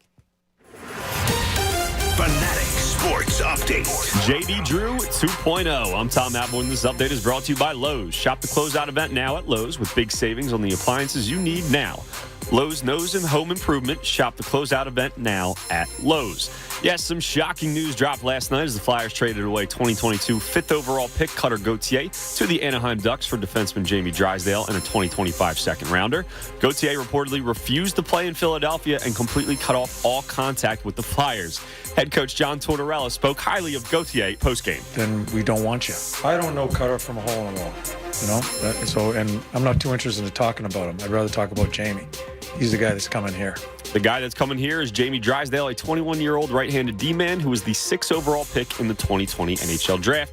He's expected to be at practice today. Jason Martius just joined the show. You can listen to that again on 97.5thefanatic.com. And from bad to worse, the Flyers dropped another one last night as they fell to the Pens by a score of 4-1. It's their 7th loss in the last 9 games. Eagles are less than a week away from their wild card matchup with the Bucks. Team is off today, so no practice, but they'll be back at NovaCare tomorrow. This update is also brought to you by Bradford White Water Heaters. When you need a new water heater, choose one that's built to be the best. Choose Bradford White. Keep it locked to the Fanatic all day for breaking news and information. I'm Tom Appleton, just in the home of the Sixers and Flyers. 97.5 The Fanatic.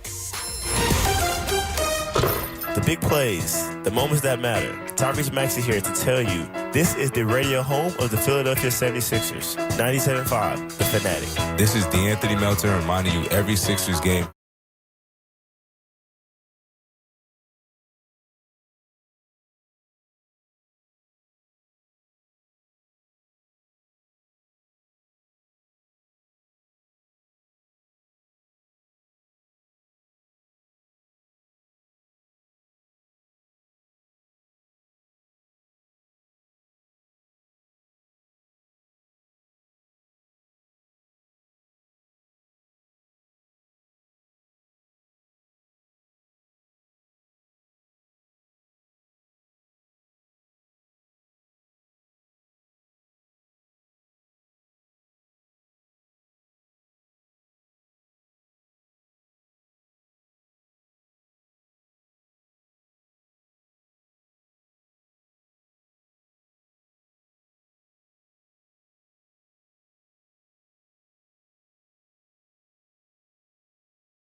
between the Eagles and Buccaneers on Monday Night Football.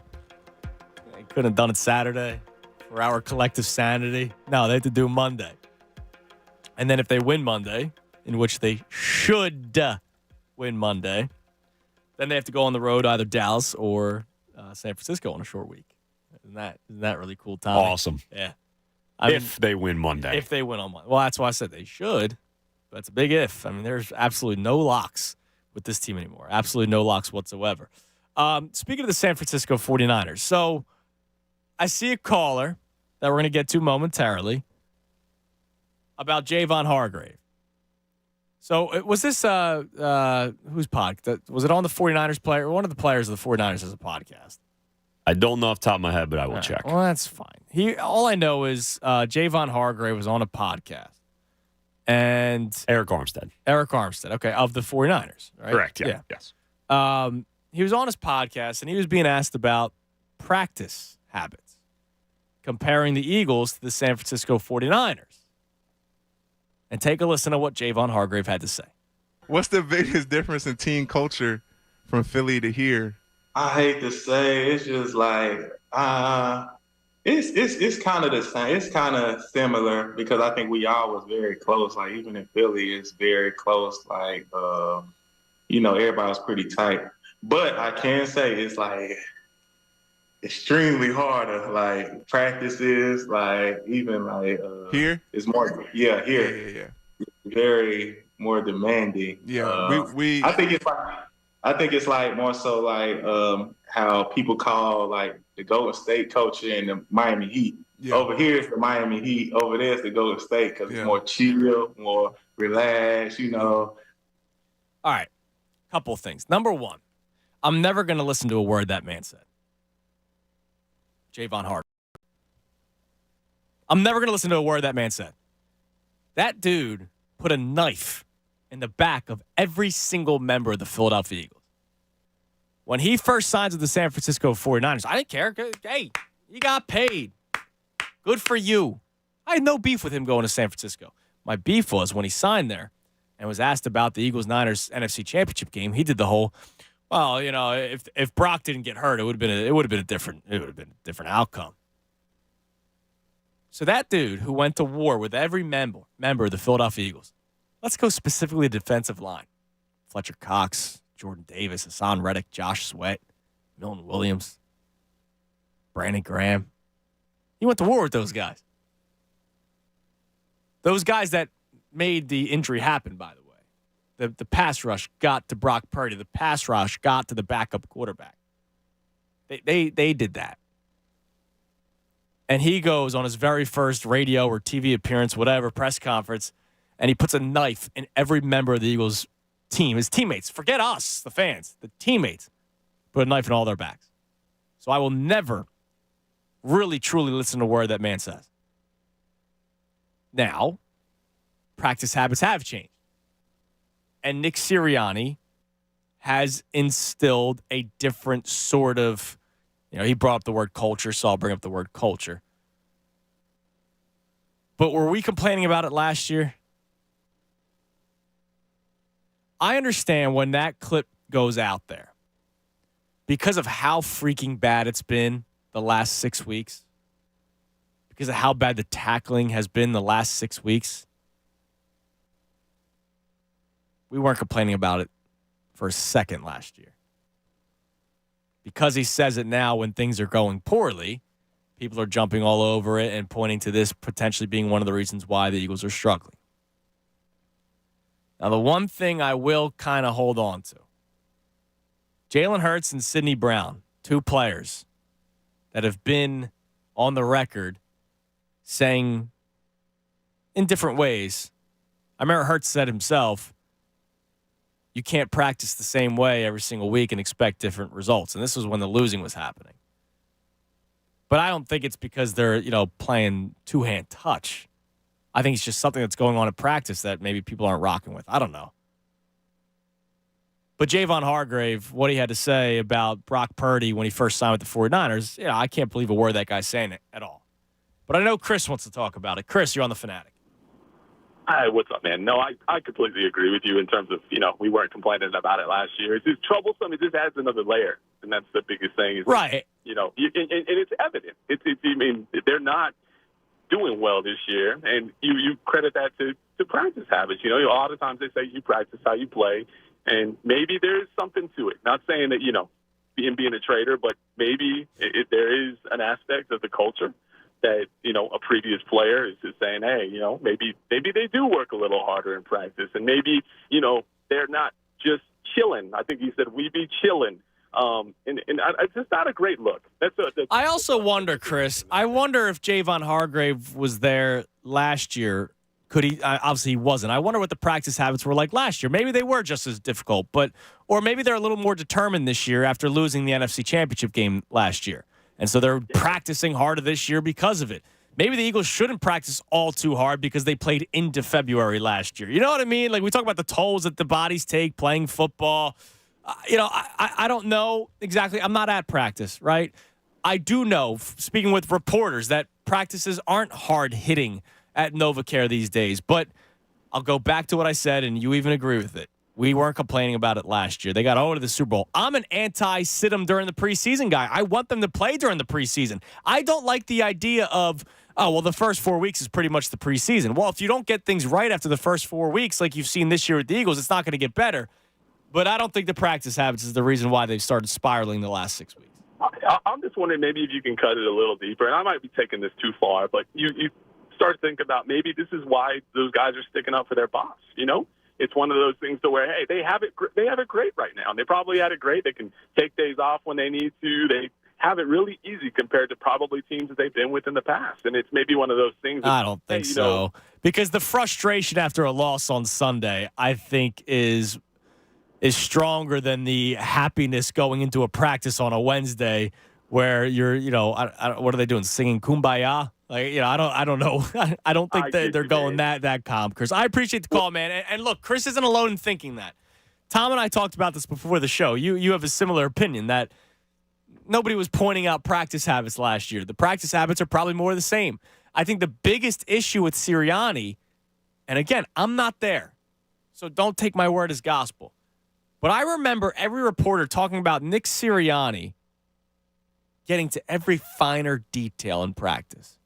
If a guy messed up a route in practice, he would halt practice and make them run the play again until that guy ran the route again correctly. Is he doing more? I don't know. I'm not there. I can ask. Jeff McClain usually joins us on Tuesdays. He's going to join us tomorrow. I can ask him that. I can ask him his opinion on what Javon Hargrave had to say. But Tom, I'm not making much of what he had to say yesterday. I'm really not. No, I mean, it's similar to me to like the preseason conversation, sitting guys in the preseason where, people complain about it, but it's worked the last 2 seasons. Now, something's not working recently these last 2 months. That is true. But when you look at the practice habits for the Eagles, if it's just that, the Eagles are usually one of the healthiest teams in the league. Like, they really haven't been battled by... They're healthy now. Yes, they've been healthy all season, other than, of course, Avonte Maddox. That's the big one. Dallas Goedert. But for the most part, everyone's here that should be here at this point. And Dallas Goedert's injury was nothing to do with, over practice or lack of. It was a freak injury where a guy fell on his elbow. And Darius Slay, even, this is something he's been dealing with for 3 years, they said. Right. So, that, to me, you have one of the healthier teams in the league. The problem is, man, I've seen so many missed tackles these past 2 months. But they're not going to do Oklahoma drills. You know what I mean? They're not going to change that much. No, and that's also a CBA thing. It's not just a Nick Sirianni thing. There's literally rules about what they can do at practice, especially during the season. So, they could do the roll the tire drill where you wrap up the tire and bring it down. Old school. Yeah, exactly. I don't know what they're going to do next. The tackling might be bad because they might not be talented. That might just be the case, which is why a lot of the times when I'm doing the show, I feel like I'm wasting my time when I complain about the defense. The biggest complaint I have with the defense right now is the head coach making the decision to put Matt Patricia as DC, and it's gotten worse ever since. Nicholas Moreau is Nicholas Moreau. With all due respect to him and his family. And he's not Ray Lewis or Terrell Suggs. He's not Jeremiah Trotter. Man, he's not Brandon Whiting. He's not Carlos Emmons. Who was the bow tie guy? Damn. Bow tie guy. Bow tie guy.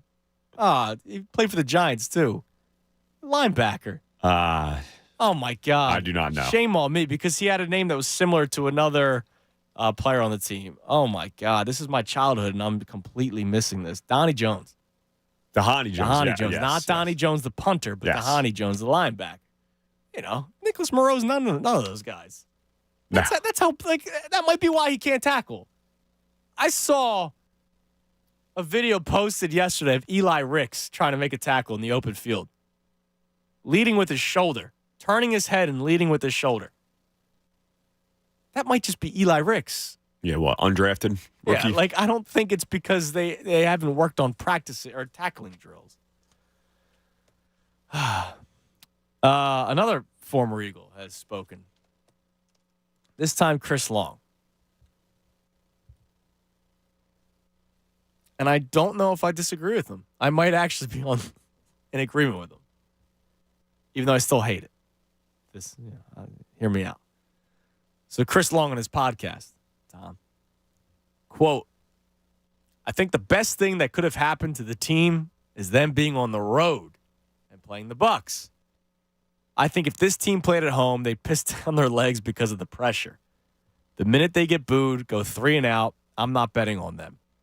But if they can run the ball, they have a shot. Not exactly speaking highly of them. So, look, I think it's terrible that they wasted away the 1 seed, 2 seed, 3 seed, 4 seed, home field advantage, win the division. They wasted all that away, right? They fall to the 5 seed. He might be right, though. That if they just go out on the road, who knows? I'm trying to grasp at straws here to try to feel confident. But no, he did not think very highly of that team. Clearly by saying that they'd, quote, piss down their legs because of the pressure. I mean, what does that show you about the character of this team then? That Chris Long has concerns about this team playing potentially at home because of the pressure potentially mounting on them. Like, this is a team that was in the damn Super Bowl last year. Yeah. And that's the conversation we're having. How have things fallen this far? Now, maybe he's right. They went on the road, and of course we're going to feel good. Well, we're probably going to feel good about that win. We'll talk ourselves into maybe this could be the beginning of a run if they just do this, that, and the third. Right? Like, that's what we'll end up doing. One of the biggest things, I played this a couple times yesterday. Fletcher Cox in the locker room after the loss of the Giants on Sunday said that he is scared of what he sees in the locker room right now. That's pretty damning. Did you hear that? I didn't hear that, no. Go into Sound for updates from yesterday. I played it a couple of times because I did a segment yesterday where I broke down film, but not film in terms of tape studies of the Eagles play. No, my film was what Nick Sirianni had to say in his press conference. And one of the things he said was, guys will be able to flip the switch and guys still believe in themselves and blah, blah, blah. And I was like, all right, it's good and all that the head coach is saying that, but it's pretty damning when one of his players spoke to the media and had this to say. You got guys in this locker room that make millions and millions of dollars. It should be a question about their mindset. Their focus on going into the postseason. There's nothing I'm worried about anybody's character, no player's effort, or anything like that. So I think, the feeling I'm getting from this team is very scary right now. Obviously everybody's sad. We just got beat up, pretty good by a really bad football team. Let's just say that. Yeah, I just see you shaking your head. Wow. Yeah, how does that make you feel? Yeah, I played that a couple times yesterday. He is scared of what he's seeing in the locker room, and guys are sad. That's good going into the playoffs. Dude, this team's toast. Listen, we're going to talk ourselves into it. It wouldn't shock me if this team lost by double digits on Monday. I'm being completely honest. Would be awful. It wouldn't shock me at all. And if that happened, then Nick Sirianni's fired. It would shock me more if they won by double digits than if they lost by double digits. I agree with you I'll there. be completely honest. I agree with you there. And they were 10-1 and they just beat the Bills off the game of the year just a couple months ago. Yeah. How? Yeah, just the season changed on a dime. Just completely flipped. They were 10-1. They finished the season 11-6. Let's go to Bobby in Mayfair. Bobby, you're on the Fanatic. What's up, guys? Just want to say you guys rock. Thanks, Bobby. Let's talk about these coaches real quick. Yeah, please. They got to go. Starting with offensive coordinator, defensive coordinator, they got to go. Nick Sirianni, you better be playing for your freaking coaching job right now because I watched that whole game, and I felt like it was like hell watching that game. Yeah, it sucks. Like, how come? Why is Marcus Mariota, his first play of the game, is a wide receiver screen? Like, let's talk about I'm that. telling you, Bobby, I went on this rant yesterday. My sick, twisted mind believes that Brian Johnson probably said, you know what, I'll show them. This will work with Marcus. And then it's a pick, first play. It's crazy. And it's the little things that I've been seeing with the team, too. Like even Bill Belichick said it before. Like, when you get a tackle, you should be celebrating with your team. I've been seeing, the defensive line, they've got a tackle for loss, no celebration, team's flat, but not even running on their toes. It's insane. Why are we having Matt Patricia as our defensive coordinator right now? Did we not learn from seeing him on the Lions or anything? Sean Desai, he was doing all right at first, but the numbers have dropped dramatically since Matt Patricia took over, which is why I believe Nick Sirianni, as a man, should walk into his office this week and apologize to Sean Desai. Exactly. I 100% agree with you guys, everything you've been saying. Why is A.J. Brown holding a players meeting or, taking the guys out to the escape room just, to tell them, we have to believe in the coaches. Clearly they don't believe in the coaches, and he's just doing that for a PR stunt at this point because he's been and it's another thing I noticed with Sirianni, I don't know if you guys ever seen it, but you see Nick Sirianni when he's winning, right? He's happy. He's on the camera. He's engaging with the players. Every time he's losing, he can be down by 3. He looks like a sourpuss baby. And it's so annoying to see that because he just looks like he's sitting on the sidelines crying. And another thing about the coaching, why are we taking out Jason Kelsey and Lane Johnson in the middle of the game? Everyone knows they wanted to play and stuff. I get it, injuries and stuff like that, trying to prevent it. But it's just showing that you're giving up. Look, I had no problem with them taking out because that was all part of the plan. I didn't want them to start to begin with, Bobby, and I appreciate the call. Tom, you were on my side. I didn't want the starters to play to begin with. I talked about this yesterday, and I talked about it during the pregame show. So the pregame show, this was before the game happened, and I reacted to it yesterday. Nick Sirianni might be so in over his head right now. Did you notice one of the inactive players on Sunday? Remind me. Obviously, you had Darius Slay, DeAndre Swift, Fletcher Cox, Devontae Smith. Guys that were banged up, and a vet in Fletcher Cox. Why was Tyler Steen not dressed? I didn't even notice that. No. In a game in which you knew, because Nick Sirianni did admit after the game that he was going to be scoreboard watching, and if circumstances led to it, he would eventually take his starters out. Why would you have one less offensive lineman dressed? Why would you do that? It makes no sense. And what happened? Kelsey's playing center. He has to go back out there. Yeah. Why would, I understand you need guys on special teams ready to dress. Yeah, look, you gave Rashad Penny a bone because DeAndre Swift was out. Sure. I mean, you need 3 backs, but whatever. There were other guys that you probably couldn't have dressed. And instead, you decided to not dress a 3rd-round pick, by the way, you just drafted. Yes. Offensive lineman. And you don't dress them. And it gets to the point where you need to put Jason Kelsey back into the game because of it, because you're out of offensive linemen. And that's what's so maddening about Sirianni right now, because obviously the whole conversation about him not calling plays, the reason he doesn't want to call plays so he can be involved and on top of everything else that's going on in the game. We're seeing mistakes like this happen all over the place, all the time, not calling a timeout when you shouldn't or whatever it be. However, we've seen so many different opportunities. Jack Stoll not knowing he's supposed to be in the game on a 3rd and 20. That's what's so maddening about all of this. Not only is he not calling plays and making this team better, it doesn't seem like he has a grasp on what's going on. No, and that's why coming up next, I'm going to play you a clip. Just great job by you, Tom, because it's literally prepped and everything for next segment. I'm going to play you something from his press conference yesterday that I've heard for 18 weeks now. 18 freaking weeks, I've heard something that the Eagles are struggling with. What? You'll hear that coming up next. But again, just to pat myself on the ass a little bit here. If I'm noticing this about Tyler Steen before the game, how does the head coach not realize that, dude? How does the head coach of the Philadelphia Eagles not realize that? It's borderline malpractice. Especially, keeping your quarterback out there once A.J. Brown, Devontae Smith are not in the game. And he's throwing to Julio Jones, Olamide Zaccheaus, and Quez Watkins. That showed me how disconnected he was. When you could tell that vibe and mood changed as soon as AJ went out, and they played a whole, another 15 minutes after that. Like, you could tell. That told me right there, and I get the stuff with Washington and Dallas. That told me that he is just disconnected right now. It also shows how disconnected Quez Watkins is. That he has to go to his Instagram after a game and talk about how he'll forever believe in himself. Good for you, man. What is with some of these players on the Eagles taking victory laps after losses? I'm still bothered by Darius Slay, a guy who I like. But you can't be a captain talking about how great you played and the rest of the team played like ass, is what he said. Dude, you know where it might come from because we hear this from Sirianni. He said it. He had a press conference where, what'd you make of the missed tackling? Well, actually, we're third best in missed tackle rate. So if the coach is telling you that and making excuses, maybe it's trickling down. Could be. Just unbelievable. We'll play you that clip coming up next. Also, more of your calls, 610-632-0975. And after your calls and after the clip that we played from Sirianni, coming up at 12:30, Charles Davis. He was on the call for Sunday's game. I'm sure he had a blast. Would love to get his thoughts on the Eagles and how they could potentially turn things around going to the playoffs. I'm going to ask a bright football mind to hopefully shed some light on that. Coming up next, right here on the Midday Show, 97.5 The Fanatic. As good as the regular season is, well, there's nothing like NFL Super Wildcard Weekend. 6 games, 3 days.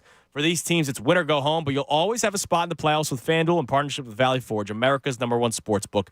FanDuel has so many ways for you to pick up a W, and one of the games that I like the most, it opened up as 9.5.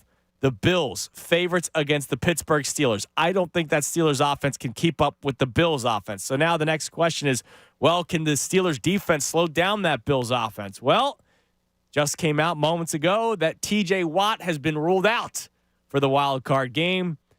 I think the Bills have their way with the Steelers. It's now up to 10. I would still lay it. If you like my picks, well, go ahead. Go to FanDuel right now. New customers get started with $150 in bonus bets guaranteed when you place your first $5 bet. All you have to do is visit FanDuel.com/Fanatic to join today. That's FanDuel.com/Fanatic and make every moment more with FanDuel, the official sports betting partner of the NFL. You got to be 21 plus and present in PA. First online real money wager only. $10 first deposit required. Bonus issued as non-withdrawable bonus bets that expire 7 days after receipt. Restrictions apply. See terms at sportsbook.fanduel.com. Gambling problem? Call 1-800-GAMBLER. Fanatic Sports Update. Quitter Gautier. I'm Tom Alvord, and this update is brought to you by Mattress Firm. A new year calls for a better bed. At Mattress Firm's once-a-year sale and clearance, save up to 60% on select mattresses. The right mattress matters, and Mattress Firm will find yours. Yes, some stunning news dropped last night as the Flyers traded away 2022 5th overall pick Cutter Gautier to the Anaheim Ducks for defenseman Jamie Drysdale and a 2025 second-rounder. Gautier reportedly refused to play in Philadelphia and completely cut off all contact with the Flyers. GM Danny Briere spoke yesterday to explain the situation. Looked at us at the draft and told us he was built to be a Flyer, wanted to be a Flyer, and then a few months later told us that he didn't want to be a Flyer, didn't want to play for the Flyers. So when we realized that they refused to talk to us, now it's been months, it was time to make it happen. Newly acquired Drysdale is a 21-year-old right-handed defenseman who was the 6th overall pick in the 2020 NHL draft. He is at practice today. Jason Martius joined the show earlier. You can listen to that again on 97.5thefanatic.com. From bad to worse, the Flyers dropped another one as they fell to the Pens last night by a score of 4-1. Flyers now sit at 20-14-6 on the year. The Eagles are less than a week away from their wild card matchup with the Bucks. The team is off today, so no practice, but they're back at NovaCare tomorrow. Charles Davis joins the show next to talk some birds. Keep it locked to the Fanatic all day for breaking news and information. I'm Tom Alvord. You're listening to the home of the Sixers and Flyers. 97.5 The Fanatic. A chance to right the ship. The Birds are heading to Tampa this weekend for the NFL Wild Card. What do they have to do to turn things around? Keep it here all week for the latest developments. 97.5 The Fanatic at 97.5thefanatic.com. You know, winter is here, and if you've had enough of the cold drafts blowing through your living room and you don't want to be under layers of blankets and huddling on your couch, it's time. It's time to talk to the pros at Window Nation. Replace the old windows. Get quality, energy-efficient windows from Window Nation, and it's never been easier, and it's never been more affordable than you think. Right now, through the end of the month, You can replace the windows in your home, and you're going to pay no interest for 5 full years. That's a fantastic deal. And on top of that deal, Window Nation is also giving you 50% off all window styles. So if you have 20 windows, you end up paying for 10, and you've got no interest for 5 full years. Now, they're going to make sure that it fits right. They've got a great installation team, and you won't have to.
Listening to Andrew Salchunas, 97.5 The Fanatic and 97.5thefanatic.com.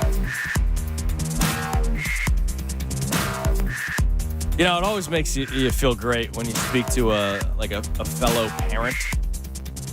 Our 12 o'clock hour brought to us by Service First Heating and Air Conditioning. Get 0% financing for 72 months and a $500 rebate when you purchase a complete heating and cooling system from Service First. Learn more at servicefirsthvac.com. Dina Herman, one of our incredible sales execs here. She just, we were talking, catching up. She goes, so are you always tired? Obviously, Cooper is 2 months away from being 2. Her youngest kid, I'm guessing, has surpassed a year at this point. Forgive me. And she's like, so how's he doing with sleeping? I was like, he doesn't. He was up at 4 o'clock in the morning today. Slept through the night, to his credit, but was wide awake at 4 o'clock. And she's like, well, what time did you put him to bed? I was like, 8. So he only slept 8 hours. All babies sleep 11 to 12 is what I've been told over and over and over again. And every time I talk to a parent about their kids, they go, oh, my God, really? Mine sleeps till 7. Mine sleeps till 8. I have not spoken to another parent that has ever gone through what we've gone through. And the crazy thing is, and I love it, the dude's full of energy at all times. But apparently I talked to my mom. Apparently that was me as a kid. So I think I'm getting punished for being the wild child that I was as a little kid. Yeah, kind of comes full circle, unfortunately. But it's never reassuring when I'm asked about because every time, maybe one day you'll understand this. Whenever you talk to parents, it's sleep is always the one that comes up, right? Like it's always a talking, but they need to bring up the sleep. I don't like to bring up the sleep because it doesn't go well, but they need to bring up the sleep. And it's never reassuring when it's always, my kid sleeps 12 hours. My one nephew, Christy, was babysitting a couple weeks ago. This dude took a nap around 2 o'clock in the afternoon, slept till 6. Wow. Went to bed at 8:30 and slept through the night until like 7 o'clock in the morning. Could you imagine ever taking a 4-hour nap and going back to bed 2 hours later and sleeping almost 12 hours, but you're not hungover? It has nothing to do with hangovers or illnesses. I could not. My fiance is like that, though. That's impressive. Yes. Yeah. Well, then maybe her genes one day. I hope so. Yeah. That would be a gift. All right. This audio I want to play for you. Something that is just astonishing to me. And it goes back to the issues of Nick Sirianni right now. I'll get to the phones in a second. My biggest beef right now, if you're just tuning in, today's jumping off point was what is your biggest personal issue with the Eagles right now? And to me, it's Nick Sirianni not stepping up and taking over play calling duties because I don't think it's working the way it is now. And he always talks about how he's going to find anything to make things better. He's going to do whatever it takes to make things better. And then every time he's asked about play calling, no. Right away, it's just no. I get you have your guys back. That's great. But you got to do what's best for the team. Now, he might think I wasn't a good play caller in the past, so I don't know if that is what's best for the team. Don't be scared. It's not working right now. And sometimes, I know it seems like a drastic change going into the playoffs, but what has worked for you the last 6 weeks? You've lost 5 out of your last 6 games. The only 2 games where you actually put up points was against the Giants and the Cardinals, and then that same Giants team shut you out in the first half when you had your starters on the field. But one of the biggest issues, other than, Nick Sirianni and the play calling, one of the biggest issues that has come up over and over and over again, and you heard Tom talk about it a little bit last segment, guys not being in the right position. There was the final touchdown for the Cardinals. There was guys, nobody knew where to be. Who was it? Patrick Johnson was the linebacker. He played his first snap all game. Yes.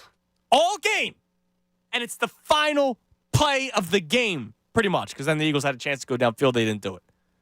Final play of the game for the Cardinals offensively. You put out a guy for play linebacker on a goal line stand. First play all game. That's as bad as Doug Peterson a couple of years ago in Dallas in the fourth quarter with the lead, 4-minute offense. You put Wendell Smollett out there for his first snap of the game. And what does he do? He fumbles the football. Here's Nick Sirianni giving an answer about communication. Yeah, obviously, anytime, you don't handle the things like that, the way you That's my bad. One sec. Oh, that's okay. What do we got? There we obviously, go. when you're not playing and coaching good enough or to the standard, either side of the ball, there's going to be many different things that point to that. There's going to be some things that they schemed us up on, right? There's going to be some times where we missed a fit or we missed a play.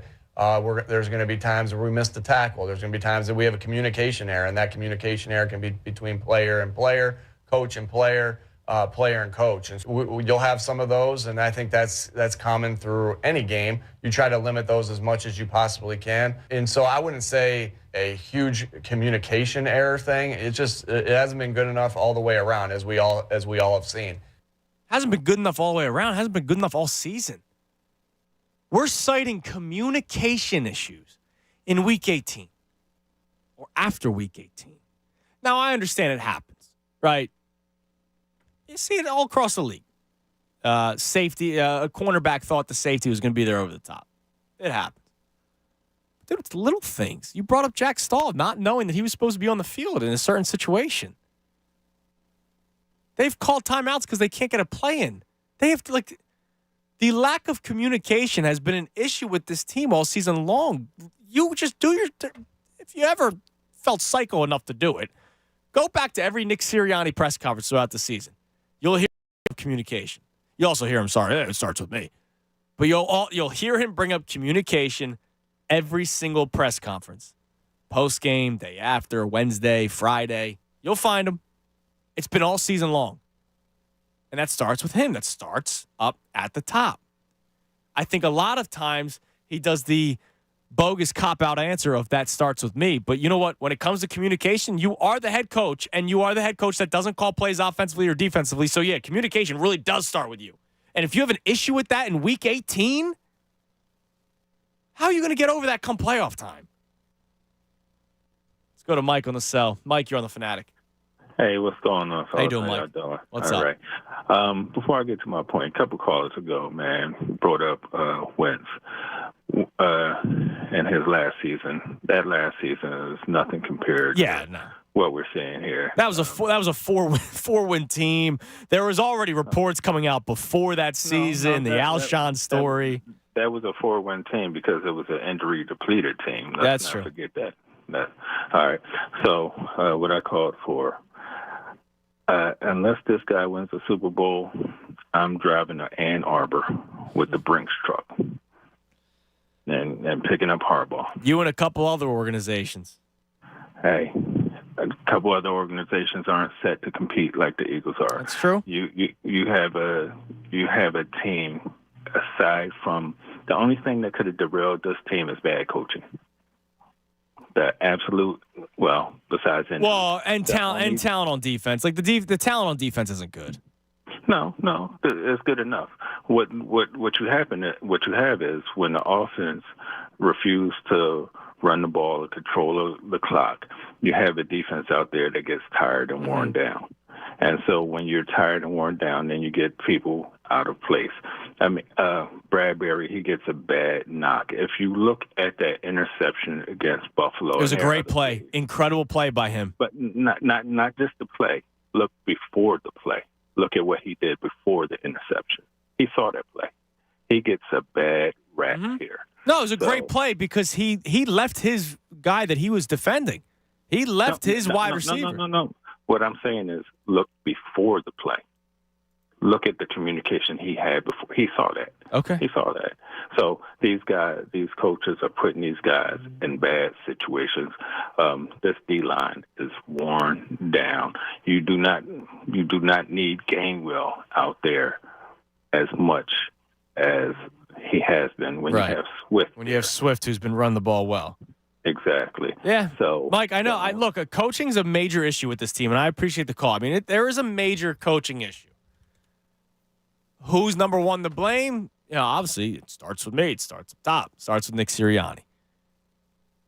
I thought you want to talk about bad rep. Sean Desai, scapegoat. It wasn't pretty by any means. But you bring in Matt Patricia, and to me, that was always a plan. To me, that must have always been the plan of the Philadelphia Eagles by first bringing him in, basically as a fail-safe. Like, all right, let's give this guy a shot. If it doesn't work, we do have Patricia here. But ever since they made that decision, man, it has gone quickly downhill. We'll be speaking to Charles Davis momentarily. He was on the call for the Eagles-Giants game for CBS, color analyst. And, you know, he does a lot of Eagles games. You hear him on these airwaves a lot. And I'm just hoping that he can maybe find something to make us feel, I don't know, okay going to a playoff game. A game in which they should win. A game in which they're favored to win. Whether you believe in that Vegas stuff or not. But they should be, based off of talent alone, in a better spot than the Tampa Bay Buccaneers. The last 6 weeks have brought us all down. So hopefully we can get some answers. Now on the Comcast Business Hotline from CBS does a tremendous job. Our man Charles Davis. CD, what's up, man? How you doing? I'm doing great. How are you today? I mean, I've been better, if I'm being honest with you. Probably a dumb question from my spot. It's not a dumb question. Things are great in life, but when I have to talk about the Eagles for 4 hours a day, it hasn't necessarily been pleasant. You were just on the call the other day. I know once the second half started, it was the backup players that started playing for the Eagles. But Charles, the idea going into the game, the mindset of going into the game was let's go out there and win. And you saw that kind of a performance in the first half where they're shut out. Yeah, but hadn't that been the mindset for weeks now? Yeah. I mean, the thing is when we really recount it, and I need you to help me a little bit more because, you know, your boots on the ground there. How many weeks did you hear essentially the same thing said throughout the week, and then come weekend, it didn't come close to what they wanted to do? I would say all the last 6 weeks, even with that win against the Giants. Even the win with the Giants, Yep. right? Because even when with the Giants, if I remember correctly, multiple players said afterwards, yeah, great win, but we're still not playing as well as we need to, right? Am I correct on that? Yeah, Devontae Smith said we got 2 weeks to figure this out, and it's gotten worse. And it's gotten worse. So I said during the game, because I pride myself on kind of knowing who I am and you know, trying to keep it where it's supposed to be. I mean, nowadays, what is the number one phrase in the NFL? Keep the main thing the main thing. Okay, everyone says it across the league. For me, it was very simply, we had 1 week to get ready for a game. This first time we saw the Eagles, first time we saw the Giants all year. Week 17, all right? How about that? Excuse me, week 18. How about that? In that week's time, could I ferret out exactly what's wrong with the Eagles? I'm not that smart because I said it during the game. I can't put my finger on it. I don't believe it's an X's and O's issue. There's something bigger, but I can't tell you exactly what it is because if the Eagles knew what it was, they would have fixed it already. So that's where I really am stumped because start with what we began with. 6 weeks now, essentially the same press conference for 6 weeks, right. The same interviews, the same phrases, and nothing's really changed. So if that's the case, they don't know what's happening. And that's where the concern would be. Because ordinarily you have an idea, you find the problem, you isolate it, you fix it. They have not been able to figure that out. But here's the thing, Charles. I mean, you want to talk about idea or identity. Like, when I watch an Eagles game, there isn't a single thing that I grab onto and say, all right, that's working for them. Hopefully they can build off of that and bring that into the playoffs. And then it goes back to those empty statements that you just talked about during all these press conferences. So this comes back down to coaching, I would imagine. And if that's the case, I mean, Nick Sirianni was in the Super Bowl almost 11 months ago. Yeah, so I refuse to believe that all of a sudden this staff doesn't know what they're doing. I'm the son of a coach growing up, and I know how quickly you are smart and how quickly you don't know what you're doing. Right. I get all of that. That to me, that is not the case. All right, they all of a sudden don't know what they're doing. I go back through the time he's been there. Okay, his initial press conference, which was deemed the biggest dud going. Who's this guy we hired? Yeah. To the flower speech. Oh, my God, that's terrible. And all these things worked out. Okay, they won more games the first year. They went to a super stratospheric level the second year and went to the Super Bowl. So all of a sudden they don't know what they're doing? I refuse to buy that. To me, there is a bigger issue going on that none of us can put our fingers on. And I said this morning. Someone's going to write the article in the off season and tell you exactly what went down. I don't know who it's going to be. I don't know when it's going to come out. But right now, there's something bigger happening there because otherwise, as I've said, this is a smart organization. This is a great group of people. This is a football coach that from the initial press conference all the way through now has hit mostly the right chords. And you're going to tell me all of a sudden they don't know what they're doing? Right. I don't buy that. There's got to be something else going on there that we can't put our fingers on. And I'll leave it with this. 3 weeks ago, if you had said to me, okay, the Eagles are not going to win the division. They're going to end up being a 5 seed. That doesn't sound great, but here's your consolation prize. You draw Tampa on the road. I would have signed up for it all day long. That would have been the best draw in the playoff. Absolutely. Like, are you kidding me? We get to go to Tampa? Yeah, done. I wouldn't take that. I wouldn't take it now. Now it's not attractive now. And how quickly that changed. Yeah, especially when I can't even say, well, at least it's Tampa when you lost to the Giants and the Arizona Cardinals in back-to-back weeks. So if we try to go to the beginning of this, obviously there will be a story, right? There's always a story, especially when somebody's going to find it. Right, there's going to be a story. If we go back to that 49ers game, because that's the beginning of the downfall. They come off that incredible win against the Bills, come from behind. I know it wasn't pretty. It was dirty, but you found a way to win. It didn't have to be pretty. Exactly, and and look at the Bills now. That was fine. Right, Bills are one of the hottest teams in football going into the playoffs. It's crazy how their stories completely just went in the opposite directions. Could it be that 49ers game, that team walking into your city, that team walking through your drills during warmups, and then that team beating you up 6 straight drives with a touchdown? Could that kind of a loss impact not just coaching, but impact the feelings amongst the players inside a locker room? If it is, and it has, because the answer is yes, but it's yes to me on different levels. In high school, I can see everybody kind of folding off of something like that. Certain college programs, maybe. NFL guys who just went to the Super Bowl the year before, who have been around the block a few times, you absorb tough losses and you keep moving. I mean, if we had the time, right, in the research, go back through the last 15 Super Bowl winners and look at their seasons and tell me if you don't find at least one game where they go, ugh. Right. And got jumped on, right? But, it doesn't linger forever. No. Too strong-minded, right? So I have a tough time buying that part, too, that the 49ers punked them so badly that they sent them into this kind of a tailspin. The Eagles, again, I'm struggling with that. I can't buy it. My brain can't get there. I keep coming back to the same thing. There's something going on that we can't identify. Now, if you want to have fun with it and get all cute, I've had people do it, and I actually joked about it with my partner, Ian Eagle.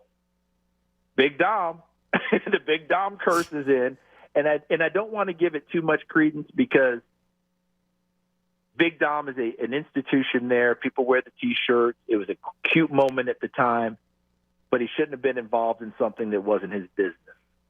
That's my impression on it, and I will maintain that position, okay? I understand what he's doing with his team, and he cares and all that, but when another team loses a player, it is not a one-for-one loss because Dom doesn't suit up and play. The 49ers lost a player. What if that's another game, right? What if the 49ers had lost that day? So I don't do that. But if we want to have, with lack of other explanation, where we laugh and we joke to ourselves, Big Dom curse. It's been out there on social media. But, Charles, he'll be back on the sideline for the playoffs. Yes, he'll be back for the playoffs. And you know something?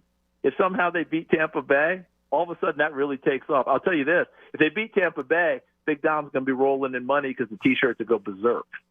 Absolutely. Now, if they beat Tampa, then, of course, it's either San Francisco or Dallas. I'm going to tell you straight up from where I'm sitting right now, that is one of the bigger ifs. Oh, I never thought that I would say. That I never thought that I would say. I'm telling you, 3 weeks ago, I was looking at all this, and I was like, God, if you could be the 5 seed and draw Tampa right out of the gate, that's almost like, are you kidding me? Right. That's better than being the 2 seed and playing the 17. Like, to me, that was like the spot to be in. It is no longer. Not the way they're going And right 3 now. weeks ago, you go, all right, you beat the Giants twice, you beat the Cardinals. Maybe you get on a little bit of a roll. You feel good about yourself. Okay. Winning's the best medicine. Instead, they drop 2 of 3, and they barely hang on to the first game against the Giants. But I'll ask you, for the sanity of Philadelphia, Is there anything, if you're coaching the Eagles, Charles Davis, and I would trust you, what would you try to do? We know that the defense lacks talent. There are some key players on that defense that can still make plays. Really, it comes down to this offense. You do have Jalen Hurts. You have A.J. Brown. You have Devontae Smith. You have that offensive line. What is it that you saw on Sunday that confused you with this offense that maybe you would tweak to try to get something going come playoff time? They just couldn't get rhythm. Like, there was no rhythm. And part of that is, as time went on, the receivers went out, and now that second move, when Jalen exits the pocket, now you make a second reaction play, a third reaction play, and you find yourself open and he hits you. Go back and watch the tape, or actually you probably don't need to. Go back in your brain. You might remember we talked about it. I was like, hey, that's like, I don't know how many times now he's left the pocket, and there's still no one to find. Mm-hmm. And all of a sudden they made the Giants secondary look like they should all be in the Pro Bowl. Right. That didn't make any sense. Now, that was even early before A.J. went out, and then as time went on, now you're dealing with your second and your third line receiver, so it makes it even worse. I will tell you where I am. If I'm having my closed-door meeting, I'm having a second closed-door meeting with my offensive line because I'm going to have to lean on you. Okay, I need you to be the best you've ever been, and I've got 3 Pro Bowlers sitting there staring at me. And I'm really wanting to have a discussion with my defensive front because I need you guys to be what you're supposed to be. And I don't know that they've been that for a while now. Okay? They've invested in that defensive It's been front. 7 weeks since Josh Sweat recorded a sack. 7 weeks. Okay, I need you to be those people. Yes, the pressures, because we all go through that. Like, we had Cleveland a lot this year. And at one point, Myles Garrett won, I think, 4 games, maybe 5, somewhere in there without a sack. Mm-hmm. But his pressure numbers were still off the charts. Like, there's one game he had 11 pressures and just didn't get a sack. So it happens occasionally. Are you still coupling the pressures with? Because that's your next move. But you do have to get those guys on the ground from time to time so you create the lost yardage, so you create the third and 30s. All those things that you're looking for to help you out field position-wise, help your offense and all that. I would have a second session where I'm going to have to really get with that defensive front because they need to play to that level. Because if so, everything else will flow better for you. Right now, it's not the same. Like, the Giants had no fear of the defensive front. Think about Absolutely not. Yeah. Yeah, it's been a rough stretch. It's been a rough stretch, CD. And hopefully. Now, can they turn it around? Hey, listen, real quick, and I'll let you go. Can they turn it around? We've seen people do it. That's why we've had the same press conference for 6 weeks, right? They're too talented to let it go. Now you're starting to hang your hat on other teams who have done it. I go all the way back to the University of Arizona basketball, finished their regular season, I think, losing either 2 of 3, 3 of 4, whatever, got into their conference tournament, got out in the first round, I think, and then won the NCAA tournament basketball. Talent did it. Mm-hmm. The Colts, down the stretch with Peyton and that crew. Remember when Bob Sanders was hurt? Yep. And Jacksonville ran for 377, and then somebody else came back and put, I think Chris Johnson put 200-plus on them, and the whole deal. And Bob Sanders made it back for the playoffs and then shored up the run defense, and the Colts won a Super Bowl. That's what you're hanging your hat on right now because there's some precedent. But the one thing you have to remember about precedent is those teams actually went out and did it. Now you got to go out and do it. Yep, and hopefully they do it on Monday night. CD, listen, man, you're the best. I appreciate you always taking the time and coming on with the show, and let's just hope that on Monday night we're all feeling a little bit better here in Philadelphia. Hey, bottom line for me Monday night, I'll be on my couch. I just want to see them play like the Eagles because watching the Eagles is fun. Yes. This has not been fun from a fan's perspective. That's not what you're expecting to see with all that talent. Hope they're all back, able to play, and they play like the Eagles. We know that we're 10-1. That'll be fun to watch. It absolutely would be. Charles, I appreciate it so much, man. Have a great rest of your time and enjoy the playoffs this weekend. Sounds great. You take care of yourself. Enjoy the new year. Thank you. There he is, Charles Davis from CBS. What is that story that's going to come out? He's not just saying that without knowing a little something. Wait, what is that story that's going to come out that literally sent the team spiraling out of control with 5 losses in 6 weeks? Oh, my God. We got to talk more about that coming your way next. Right here, 97.5 The Fanatic. Fanatic Sports Update. Shocking trade for the Flyers. I'm Tom Alboin. This update is brought to you by Indeed.com. Make the hiring process work for you with Indeed's end-to-end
coming off a disappointing 27-10 loss to the Giants, giving them 5 losses in their final 6 regular season games. It was a disastrous game all around as the offense couldn't maintain a drive and the defense couldn't get off the field. One of the most frustrating parts of the game was Jalen Hurts struggling heavily against the Giants blitzing. Sirianni spoke on this yesterday, why the Eagles have been struggling so much with the blitz. Obviously, we didn't do well enough there, so anytime it doesn't go well enough, then that's going to be on me. And so no, the answer to that is no. We didn't do a good enough job, and that starts with me. Eagles beat the Bucs in Week 3 by a score of 25-11 in Tampa. The Birds are off today, so no practice, but the team will be back at NovaCare tomorrow. Keep an eye on the availability of A.J. Brown, Jalen Hurts, Devontae Smith, and Cam Jurgens at practice this week. Keep it locked to the Fanatic all day for breaking news and information. I'm Tom Malvord. You're listening to the home of the Sixers and Flyers, 97.5 The Fanatic. The real and inside story on the Birds as they get ready for the NFL Wild Card. Andrew Saltunis, 97.5 The Fanatic and 97.5thefanatic.com. Welcome back to the Midday Show right here on 97.5 The Fanatic. The topic of the day for the Eagles, what's your biggest personal issue with the team right now? For me, it's Nick Sirianni not taking control and calling plays. And I think it's just him maybe shying away from it. I don't think it's him just having his guys back. I think he's shying away from it. Right now, you need to do anything. Anything. I don't care how drastic it might be to try to get back on track and win football games. And by football games, I mean a playoff game next Monday night. We are also reacting to the Cutter Gauthier trade from last night, which just shocked everybody. Again, credit to the Flyers for being able to keep that quiet for as long as it had been. It shows how much respect Keith Jones and Danny Briere have. Respect that Cutter Gauthier couldn't show them because he wouldn't even answer their call. And then we had Jason Martius on earlier today who told us that they actually flew out to Sweden to go see him. And then they didn't, which is just crazy. Shame on him and shame on that family. Unbelievable. A guy that we were all so excited for. And you just sent me something during the break that somebody noticed he already unfollowed the Flyers from social media. And it's probably because they've seen a lot of response. Maybe you saw a lot of tweets coming his way. I could see that. I would just delete my account if I were him at this point. Yeah, just stay off Twitter for a while. There's no way you're going to gain any friends out of any of this. He has an Instagram, and the Instagram comments were pretty funny yesterday. Oh, my God, I can only imagine. If they're still up there. I can only imagine. Before we get back to the Eagles talk, 2 things that I want to get to real quick. Number one, on a NFL front, the Tennessee Titans. You know, this is usually it's Bloody Monday, but it's becoming Bloody Tuesday as well. The Tennessee Titans fired Mike Vrabel. I know the Titans had a bad season this year, record-wise. You have Ryan Tannehill as your starting quarterback. You drafted 2 years ago Malik Willis to hopefully one day overtake Ryan Tannehill. He was trash. My God, did he show that he didn't belong in the NFL. So then you're hoping that you get anything out of Will Levis, and you actually got a little spark, but I'm not going to get too excited for the Will Levis show. They won their first game. Everybody was all gaga for Will Levis, and I think they lost the next 3. They haven't had a quarterback. They overperformed in the other years that Mike Vrabel was the head coach. He is loved across the league and clearly loved in that locker room. It was already reported by Diana Rossini. She spoke with Derrick Henry, and Derrick Henry, I guess, found out through Rossini or someone because the response, he was like, what? Like, man, I don't know. I thought Vrabel was supposed to be like the next. I was excited for him. And now that's a big candidate out there, which I'm sure will be picked up pretty soon, I would imagine. There are some massive names out there. All I'm saying is Nick Sirianni is not 100% safe. No. After losing 5 of your last 6 games like this, the downfall that you're having with the talent that you have, the decision to go on to Matt Patricia, and it's got worse, even though who knows if that's his decision, but I'll take his word for it. He said it. This collapse has been going crazy. And there's some names out there. If we're looking ahead here, but if Sirianni were to get fired, is he a top 3 candidate potentially out there? Like, dude, you're talking about Harbaugh, Belichick, maybe the greatest coach of all time, Mike Vrabel. And anytime you think of the Titans, anytime you would do picks or anything like that, you say, yeah, this team stinks, but they're a I would never pick them or pick against them because I never knew what would happen. It's shocking how much turnover there's been from big-time names in the NFL. And the Titans, listen, now who knows if Vrabel wanted to be there maybe, but then they would do the whole mutual leaving kind of thing, parting ways. To me, if you're the Titans, it feels like they're not doing anything right over there. No, the president or the owner spoke, and she said that they want a fresh start. Well, with what? Will Levis? I don't know. I found that astonishing. One quick note before we get to the phones. Something that's really going to be cool in the Philadelphia area tomorrow. Do you know who Dan McQuaid is?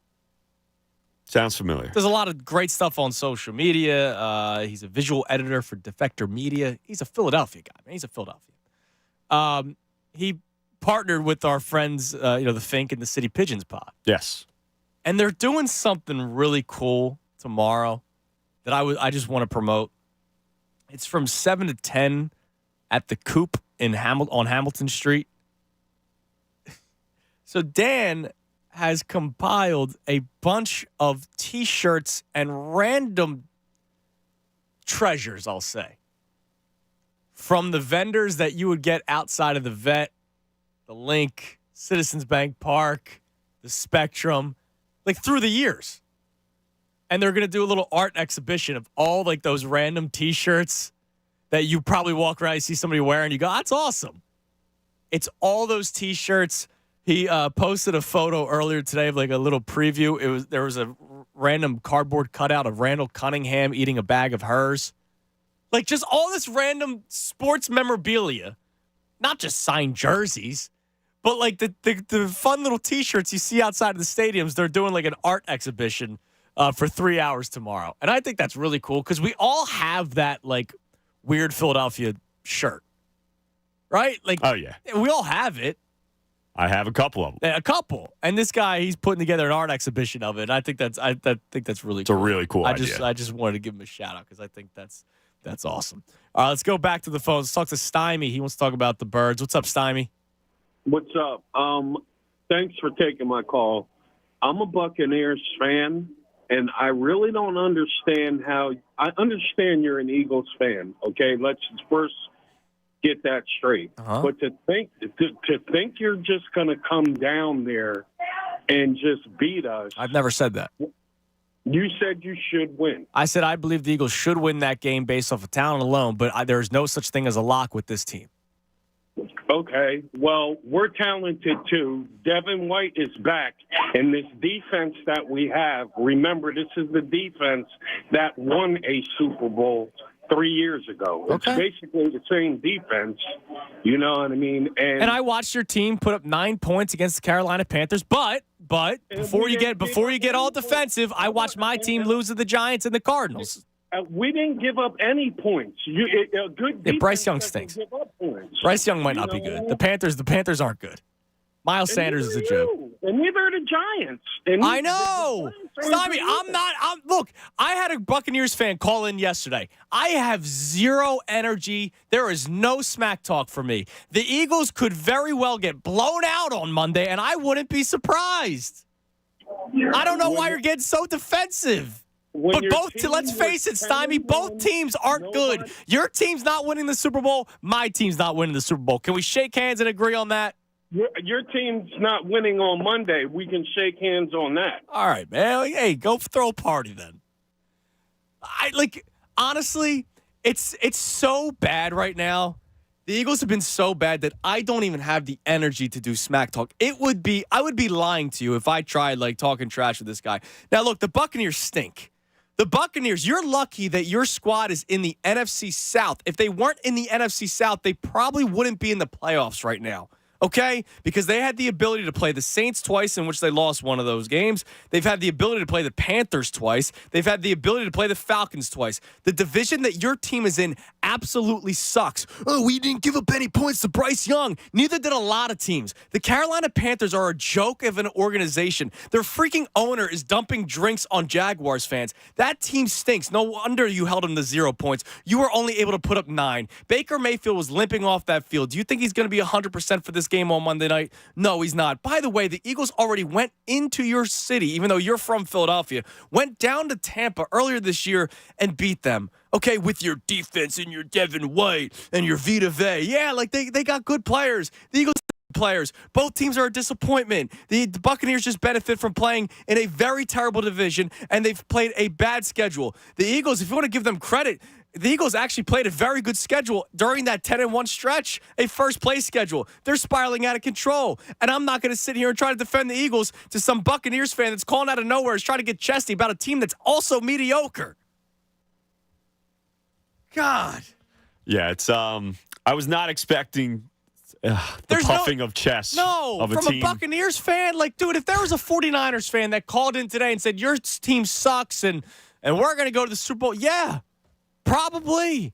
I can't, like, a Buccaneers fan, don't waste my time. Like, we'll watch the game together. Well, we're going to beat you on Monday. We could shake hands and agree on that. No, what I put out on the table, the handshake agreement is both of our teams will not win the Super Bowl, so why are we even wasting our time? Yeah, in a must-win game to win the division, they scored 9 points against the Panthers, don't. and your quarterback's Baker Mayfield. Look, you want to talk about a delusional fan? That's a delusional fan. Yes. Man. Wasn't expecting that. Hey, good for him, though. Look, he's got Buccaneers pride. I said it earlier this year when I went down there. I had the luxury to go down there thanks to our friends at Philly Sports Trips, phillysportstrips.com. I had a blast. That stadium's actually really cool. Fan base is fraudulent. But that stadium's really cool. Like, I bought into the pirate thing. I thought, they had the ship. We sat right near the pirate ship. Ah, nice. And every time they scored 11 points, they, like, did things. I bought into I was like, I could rock with this. Like, if this was an Arena Football League team. But it's like, come on. Oh, well, we won the Super Bowl. Yeah, you guys had Brady. Good for you. Were you a Bucs fan before that happened? Probably not. Exactly. My God. I was not ready for that. Thanks for the energy boost, though. Like, I appreciate it. Let's go to Rich in Houston. Rich, you're on the Fanatic. Gentlemen, I'm trying to figure out how a $15 billion franchise like the NFL decided to put the Eagles and Tampa Bay on Monday Night Football. Haven't they learned their lesson all year, making the Eagles a primetime team? It's amazing. But, I want to look at this. Rich, some of the most watched Eagles or some of the most watched games in the NFL this year have been Eagles games. They're going to love watching that game on Monday. I want to tell you something, and I want to look at this from a different perspective. Forget about 10-1. Forget about 23 wins in 2 years, the record, 3 playoff appearances. You hit the nail on the head a couple minutes ago. Will Sirianni be able to get a job once he's gone? There's something called baby boomers versus millennials. The baby boomers control 75% of the money right now. We want our fair. I'm a baby boomer. We want our fair share of rings. When you are hired in this city as a head coach, you have to understand something. You only have a 3 to 5 year window for body of work because this city, one of the largest markets in the country, has the least amount of championships out of all the major sports cities that have 4 teams. Pittsburgh Penguins won a Stanley Cup, and 2 months into the NHL season, they fired their head coach. So believe me, guys, we know anything is possible. I don't even know, I'll be facetious, if the Eagles could beat Alabama or Michigan right now. Are you people watching? I know you guys are. Are they watching this freefall? Do you know what that Cardinals score would be if the NFL game had a 5-quarter game? Do you know what that game against the Giants would be if they played 5-quarter against the Giants? The Giants and the Cardinals 6 weeks ago were fighting for a draft pick with the Carolina Panthers. Yeah. They can't win a game. I don't even know if they could beat the Panthers right now. What am I not seeing?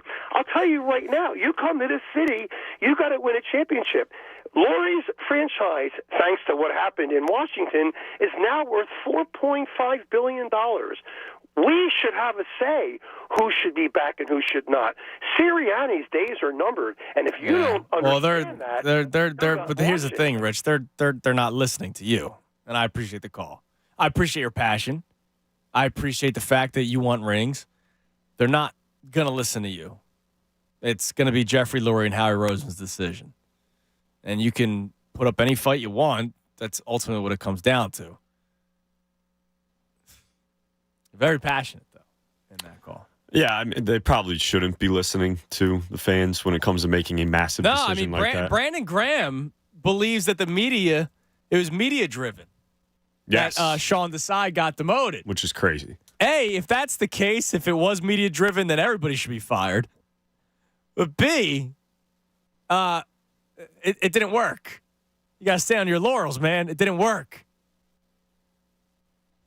I still can't believe a Buccaneers fan tried calling in and getting chesty. Like just flabbergasted by that. I am too. I am because you didn't. It's not. You didn't say one thing positive about the Eagles, like going up against the Buccaneers. What makes you say? I haven't said squat, dude. I said they should win based off of talent. Yeah, the Eagles are a more talented. Yeah, but our defense. Your defense stinks. Come on, get out of here. Our defense. I just I couldn't believe that. I was okay with having a cordial conversation. He's trying to get chesty. It was 9-8 Buccaneers team, or however many wins they ended up finishing off with. He was on hold for probably like 45 minutes, just waiting for you to say something more severe than that. And it didn't happen, so he's like, all right, we'll go with that. And that's okay. Like, good for him. He has his team's back, right? 9-8, I was right. All right, let's look at the Buccaneers, W's and L's from this year. All right? Week 1. They beat the Vikings. Ah, impressive. Week 2, they beat the Bears. Oh, boy. It's a good win for the Bucs. Week 3, they lost to the Philadelphia Eagles. Week 4, they beat the Saints, who were scuffling. Week 5, they lost to the Lions. Week 6, they lost to the Falcons. Week 7, they lost to the Bills. Week 8, they lost to the Texans. And they beat the Titans, who just fired their head coach. They lose to the 49ers. They lose to the Colts. And then the back end of their schedule was beneficial to them. Victory over the Panthers, Falcons, Packers, which looking back at it is a good win. Jaguars, which looking back at it wasn't as great as we thought. Lost to the Saints, and you beat the Panthers in a win-or-go-home situation 9-0. And you're getting chesty with me. We held them to 0 points.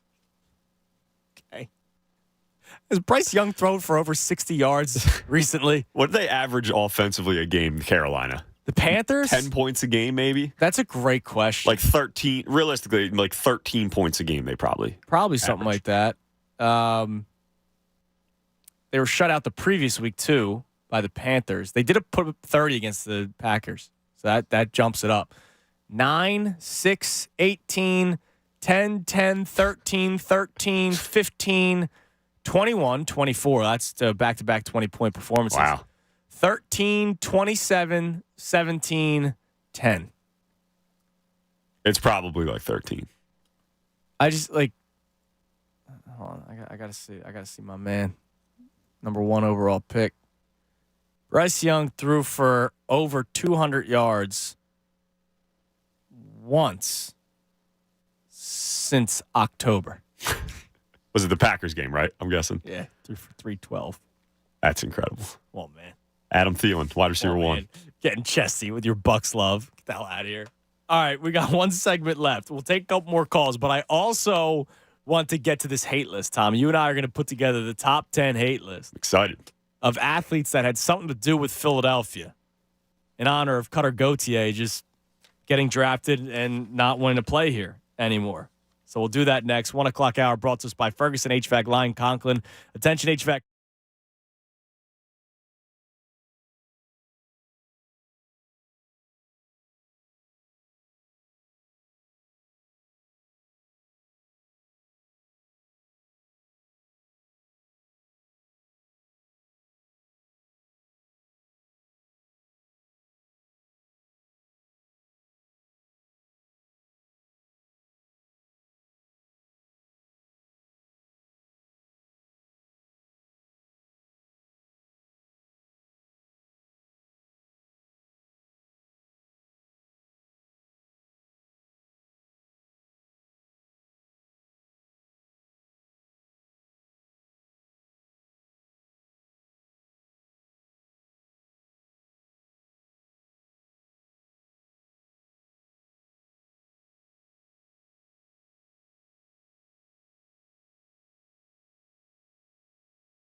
97.5 The Fanatic and 97.5thefanatic.com. 120, 97.5 The Fanatic. I'm Andrew Salchunas. It's the midday show. I've been thinking about our Buccaneers fan who called in and tried talking smack. So the teams that can't talk trash come play in the playoffs. I will say the Steelers. I will say Eagles. Bucks. I'll go Packers. Rams may have a shot. Rams are fine. Rams can talk smack, even though they don't have fans. That's true. So maybe they shouldn't talk smack.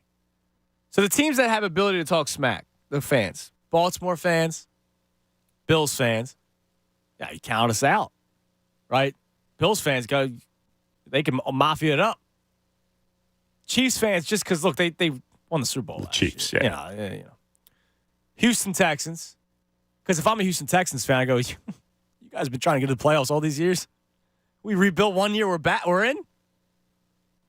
Browns fans, go for it. Flacco mania, Flacco, baby. absolutely. Go for it. Dolphins, I say no, but who knows what that offense can It's still do. Tyreek Hill. It's still Jalen Waddle. Yeah. Niners, yes. Cowboys, unfortunately, yes. Can the Cowboys? Yeah. Yeah. Haven't won in 40 years. All right, fine. If they get out of the second round. Okay. Got out of the second round last year. No, if they get to the NFC Championship game. Oh, excuse me. My bad. They get to the NFC Championship game. Get out of the second They'll round. have the right. I don't know about Lions fans. Like I know Lions fans. Our man Anthony M. Schmall. Alfie, I want them to be able to talk. Fine. I'll let them have. They don't get too much. So biting kneecaps, buddy. At the my own heart, the goodness of my own heart. It's nice I'll say, go for it. Talk smack. What a guy. Bucks fans, Eagles fans, Packers fans, Steelers fans. The 4 lock teams that can't talk smack going into the playoffs. And Packers, you could even make an argument if you wanted to. Like, listen, man, we just got rid of Rodgers. We're back in the playoffs the next year. I love how people are making the point that the Packers could beat the Cowboys. I don't think that's happening. That defense is bad. They give up 30 to the Panthers. And it's in Dallas, where Dallas has played well. People are saying it because there's the dream scenario where the Packers somehow beat the Cowboys. And the Rams, who I actually believe, I'm sorry, 2 of my friends, Anthony M. Schmall and Alfie, go Rams money line, outright. There's a chance that the Packers beat the Cowboys, Rams beat the Lions, Eagles beat the Bucks. And so the Niners would play the Packers, and the Eagles would be hosting the Rams in the divisional round of the playoffs. That's the dream scenario. Now, I don't think that's going to happen. But if the Rams do win, the Niners will be playing the Rams. That dream scenario where Sean McVay gets to go against Matt Patricia. Can't wait for that dream scenario. Well, if the Rams, because I'm saying, like, if they match the Rams up would with go the up Eagles, against the Niners, the Eagles would play the Cowboys. Okay, in that scenario. Yeah. Well, then it's, look, man, I have very few dream scenarios right now, unless it's they win by 30 against the Bucks. Our man Alfie checks in. He says, thank you, but I'm not saying a damn thing until we get out of round 1. All right, I appreciate it. I appreciate that. Yeah. Let's go back to the phones. Talk about our man Mike and Delran. Michael, what's up? Yo, what's going on, guys? How you guys doing? Good. How are you? I'm all right. Listen, this team has an opportunity to change the narrative this whole season, right? The season starts all over. Everyone's 0-0. I understand how hard it is to not sit here and fret and think about what we've watched for the last 6 weeks. Trust me, I get it. I'm not a new fan. I understand. But to sit here and talk about a guy who, in his first 3 years as a head coach, has made the playoffs 3 years straight and been in the Super Bowl because of a span of 6 games, he should be on the hot seat or fired, is ridiculous to me. I'm sorry. It's ridiculous to me. I could easily see a season next year where you get like Reich and Rivera to be your coordinators and teach this guy how to be a head coach. Right. And this team would be completely different. And you know what else? And no one likes to admit it. Our veteran leadership are washed. These guys are toast. It's over. Like Brandon Graham, Fletcher Cox, we have no linebackers. We have corners that suck. I have Darius Slay, who is starting to turn into a hated Philadelphia for me with his BS, right? Like, yeah, he's doing this to himself, too. Like, it's the craziest thing. Like, I know that there have been people very critical of Darius Slay in terms of his play. I thought he had a tremendous season last year. There's a couple people that, suck at the teat at Pro Football Focus, and they go, oh, wow, look what Pro Football Focus says. He had a good year last year. But I don't think Darius Slay caught enough heat for him to all of a sudden become an enemy. But he's doing it to himself with the stuff he's saying. Listen, I don't care what you say, but you mean to tell me a few hours after we find out Matt Patricia's the coordinator, he all of a sudden got to get his knee scoped? Stop. He gave up on the team. I don't like it. Well, he'll be back on Monday, allegedly. Yeah, I mean, I hope so. That's what I'm hearing. But it's the playoff time. Of course, he's going to be back. He's going to have he's got to put some. Basically, what I'm trying to say is take the emotion out of it. It's hard for us as Eagles fans to do that. Trust me, I'm the last one who should be able to say that because I'm always emotional about this team. But we have an opportunity to do something still, and I'm not ready to give up. And even when that season's over, there's changes that can be made to make this team better. And one of the last ones is need to fire Sirianni yet. All right, 6 games, guys. It's 6 games. Calm down. Go Birds! You're the man, Mike. You're the man. But the only response to that is, okay, well, what if he's completely lost the locker room? A decision by Howie Roseman and Jeffrey Lurie isn't just based off of what they've seen. They might talk to a lot of people and see what they're saying and what their belief is in Coach Sirianni. I believe A.J. Brown has Sirianni's back. But let me just say this, and I'm not saying that A.J. Brown doesn't like Nick Sirianni. But how many times in your workforce you've seen your boss, hey, boss, how you doing, man? It's good to see you. You're the man. Yeah. Love it. Love coming to work every day. Second, your boss turns around the corner. Dude, I freaking hate that. Can't stand that guy. Can't stand that. He's Nerd. an awful boss. Like, I was so much happier when so-and-so was here. Like, imagine that for a second, right? A little bit different in this case because there's cameras in front of you. You're not going to try to become a problem. Now, I'm not saying A.J. Brown's that, but what I'm just trying to get to is not everybody might rock with Nick Sirianni, right? They might not. And if he's lost the locker room, which nobody can tell me that he hasn't, when you get embarrassed by the Arizona Cardinals and then the following week, the head coach decides to start the starters and they look like they don't want to be out there from the beginning, and then when injuries happen, they clearly don't want to be out there.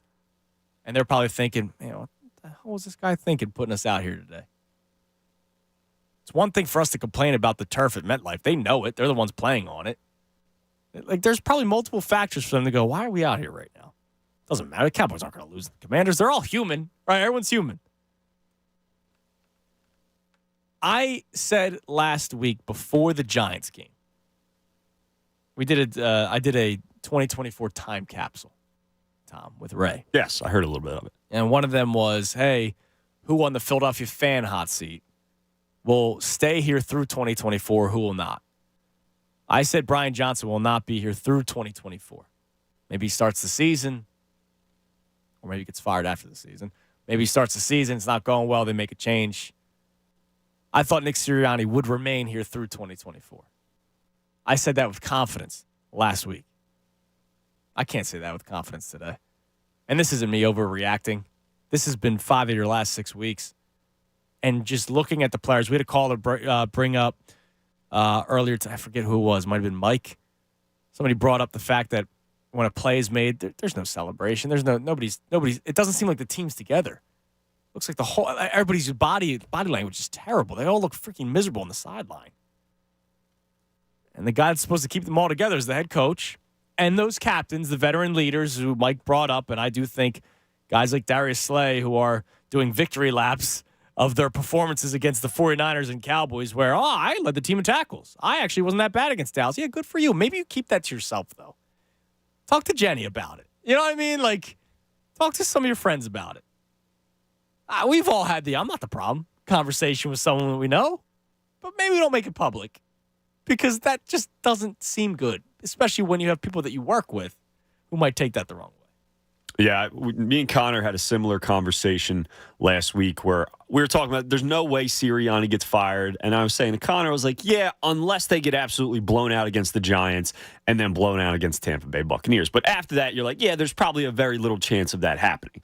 Well, one of those two things has happened. And it feels like there is a chance, maybe not a great chance, but there is a chance that the second thing happens and you get blown out with the Bucs. Then you have to sit here and actually think about it if you're Howie Roseman and Jeff Lurie. And that sucks. Because then you have to think about it this way, too. Is this the best offensive talent that this team might have for the next 10 years going forward? Like this right now, you have A.J. Devontae contract coming up. Offensive line still is steady, and you have Jalen Hurts with a favorable contract for the next 2 years. Yes. Is Sirianni the best guy to put them in the best situation to succeed offensively? They're gonna have to have those conversations. Because you can't waste years with this offense. You just can't do it. No. MGM checks in. The Eagles were supposed to win the Super Bowl. Now we're talking about firing the coach. God, I love Philly. Not our fault. Listen, it's not our fault. We got another chesty Bucks fan. Are we? Am I really going to do this to myself? All right, let's go to West Oak Lane. Terrell in West Oak. What's up, man? What's going on, fellas? I'm not a chesty guy. Oh, okay. It says here on the screen that it says another Tampa fan getting chesty. Nah, not at all. Not at all. I just wanted to remind you guys about a little history lesson. Do you guys remember January 19th or 03, the last time we played y'all? Well, not the last time. Oh, yeah. How many of those guys are on the rosters, bro? Like, come on, man. We were bringing up something that happened 21 years ago. No. And 3 out of the last 4 times we did beat you guys. But what does that have to do with Monday night? Seriously, what does that have to do with Monday night? You're talking about Tom Brady 3 of the last 4 times. Yeah, and the last time the Eagles won, it was Baker freaking Mayfield. I'm talking about Word Done. The John Lynch, Set, Mike Allstott. I'm talking about all those guys. But we're not going to. You're talking about Mike Allstott. Like, are you giving me Mike Allstott? Listen, I just want to bring you guys. Fullbacks don't even belong in the NFL anymore. You guys took us for granted the last time we seen you guys and we won a championship. The last time we won a championship against the Eagles and who stood in our way. You guys did win the last wild card game against us. You guys did. But I don't care about that one either. You're talking about things that happened 20 years ago. Terrell, that has nothing to do with Monday night. All right, Monday night, all I'm saying is don't take us for granted. You guys are coming into this game. Nobody's saying they're taking the Bucs for granted. We're saying they could potentially lose. Both teams stink. Get that in your head. You said out your mouth the only fans that can talk trash are certain fans. We're one of those fans. Bucs fans. And I don't go around. No, you're not. No, you're I don't go around the city pounding my chest. Hey, I'm a Bucs fan. Come on, Terrell. All right, Terrell. You beat the Eagles on Monday, right? What's next? Maybe a championship. Get the hell out of here. No, I can't do this. I'm not wasting my time with lunacy. All right? I don't want to hear an Eagles fan talk about how they're going to start a run, let alone a Tampa Bay Buccaneers fan. I'm shocked on it. I get, it's great. Come Monday night, you want to talk smack and screw the Eagles and blah. Yeah, sure, fine. Monday, the Tuesday before a wild card game in which your team scored 9 points before against the Panthers to get into the playoffs. You won 9-0. It looked like the freaking ice ball out there for you guys to put points. You guys were basically wearing the leather helmets to score points in that game, and you're trying to talk smack. God, the Eagles stink too, man. What are you doing? Stop wasting your time. It's like a horse with 3 broken legs kicking a dead horse right now. That's what it's like. God. You remember what happened January 19th, 2003? 21. What does that have to do with anything? 21 years ago. Never know, man. Baker Super Bowl. Rondé Barber going to suit up again? Joe Jaravicious? Come on, man. Tampa Bay Buccaneers fans, they have no ammunition. None.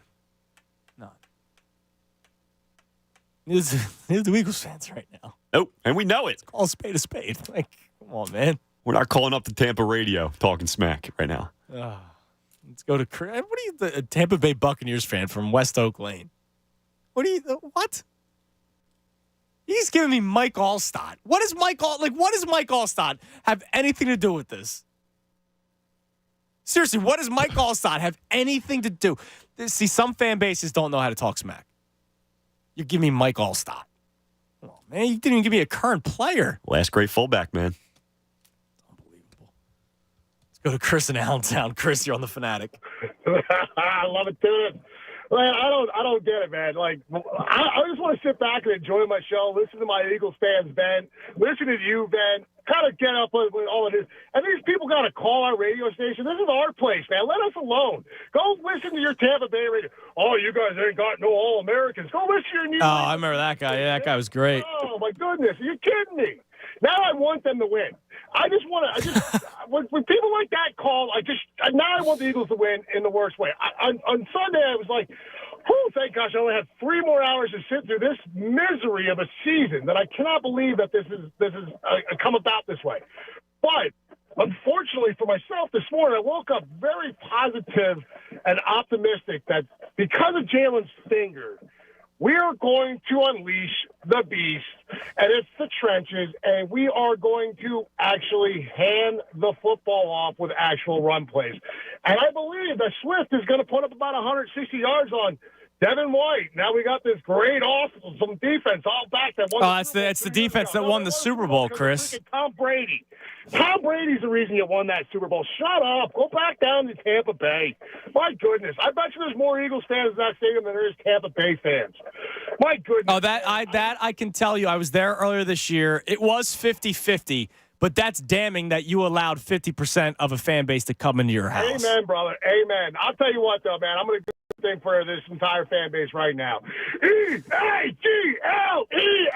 Wake the hell up! It's Monday Night Football! Let's go! Wow. Wow. Thanks for the call, Chris. I haven't heard an Eagles chant. It's been a while. Dude, I can't remember the last time I heard one. Because even when they were winning games, people were not excited. Like when they beat the Chiefs and Bills, it was like, oh my God, it was ugly wins. Dude, I don't think I've heard an Eagles chant since like October. Not at like obviously when you're out and about, people do the Eagles chants all the time. If you're at the stadium, you hear the Eagles chant. I'm saying a caller calling with an Eagles chant probably since October. Yeah, we've had positive Eagles calls even after a lot of this was happening. You know, oh, look at this team. Look at this team. We're 10-1, but 10-3. never led to a chant. But not a chant, no. Say, a couple Buccaneers fans call in, start talking smack. It wakes up the city a little bit. Is that going to be the thing that unifies this team? Yeah. Annoying Bucs fans? No, it's really, hey, both our teams suck. Now shut up. Like, that's basically the message. There's no need to smack talk. That's like if you were in the playing seeds. Playing tournament? Yeah, you're the 7th seed and 10th seed talking smack. Like, come on, man. What are we doing with ourselves? All right, real quick before we get to the phones. No particular order. I'm trying to think of the top 10 most hated Philadelphia people that were somewhat associated with our teams. Been jotting down. I got Cutter. Yep. He's got to be on the list, man. Yeah, he could be number one. J.D. Drew will always be on there.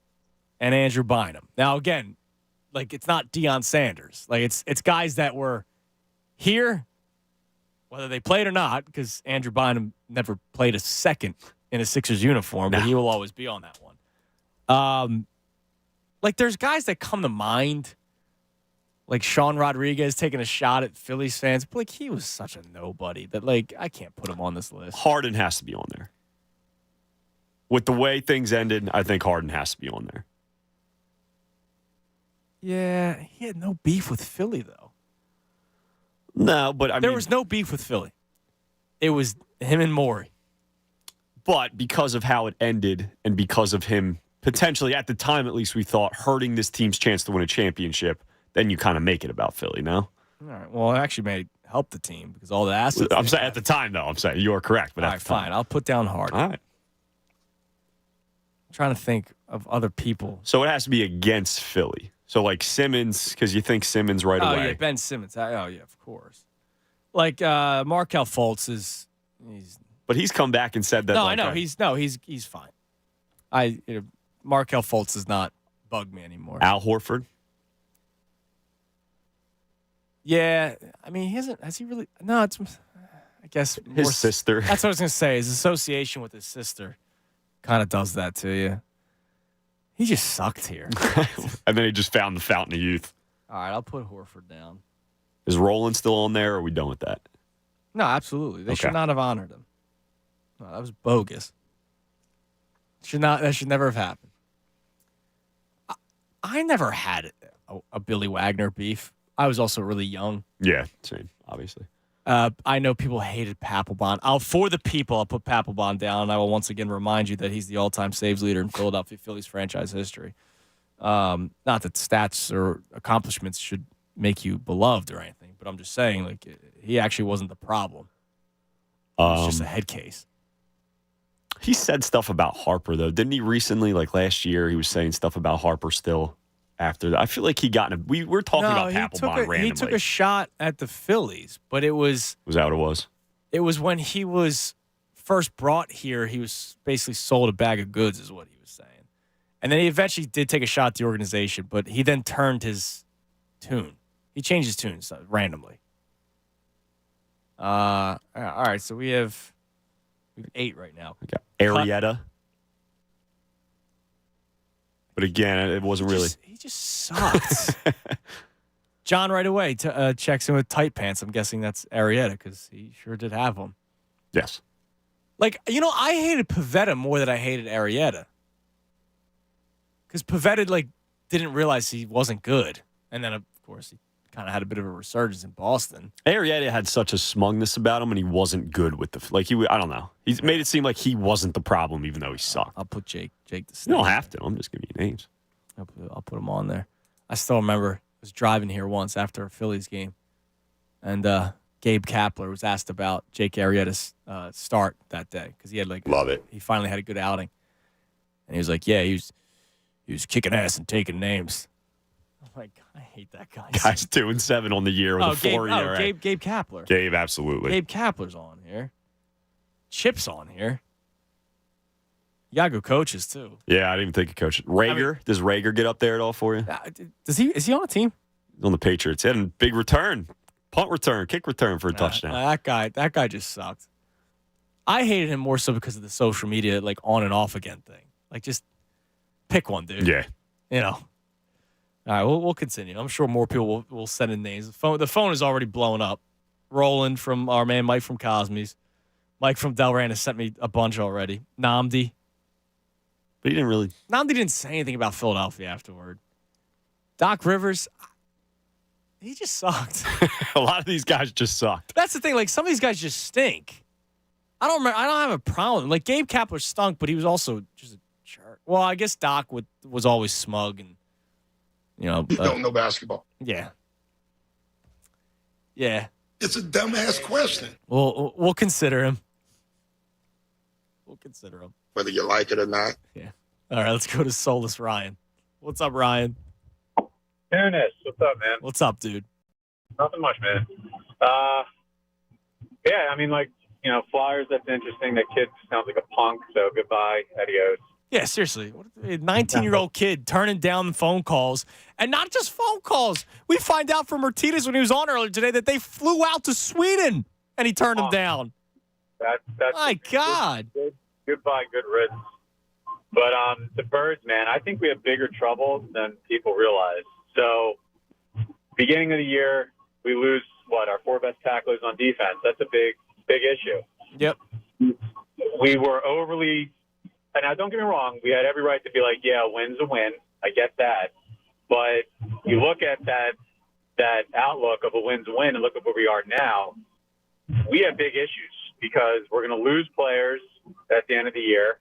We're going to not only be to free agency or whatever, we're going to lose Kelsey probably, definitely.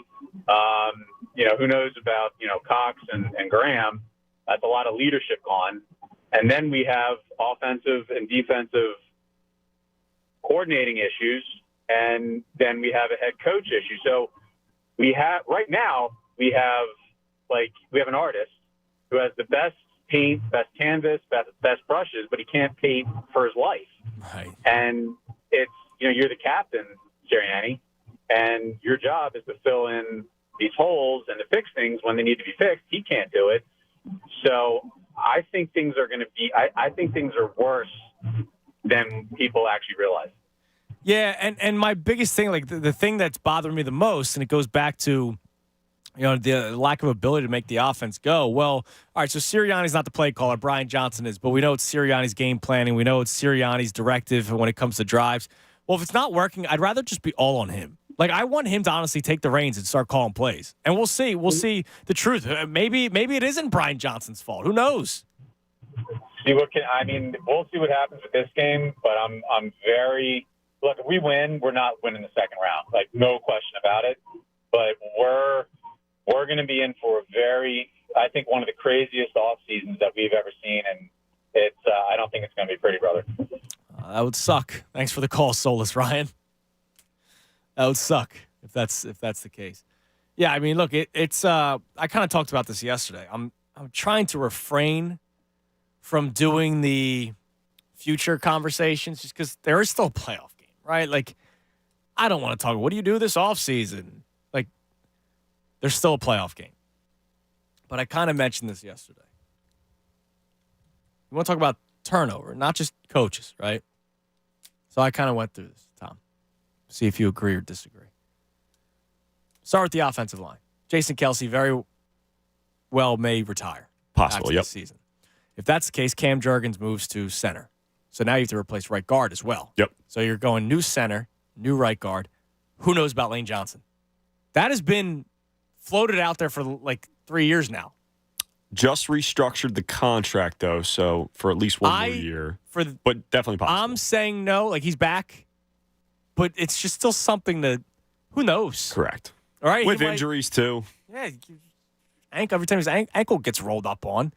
So that's 2/5 of your offensive line that we think very highly of. I don't know if DeAndre Swift's back. They don't really pay running backs.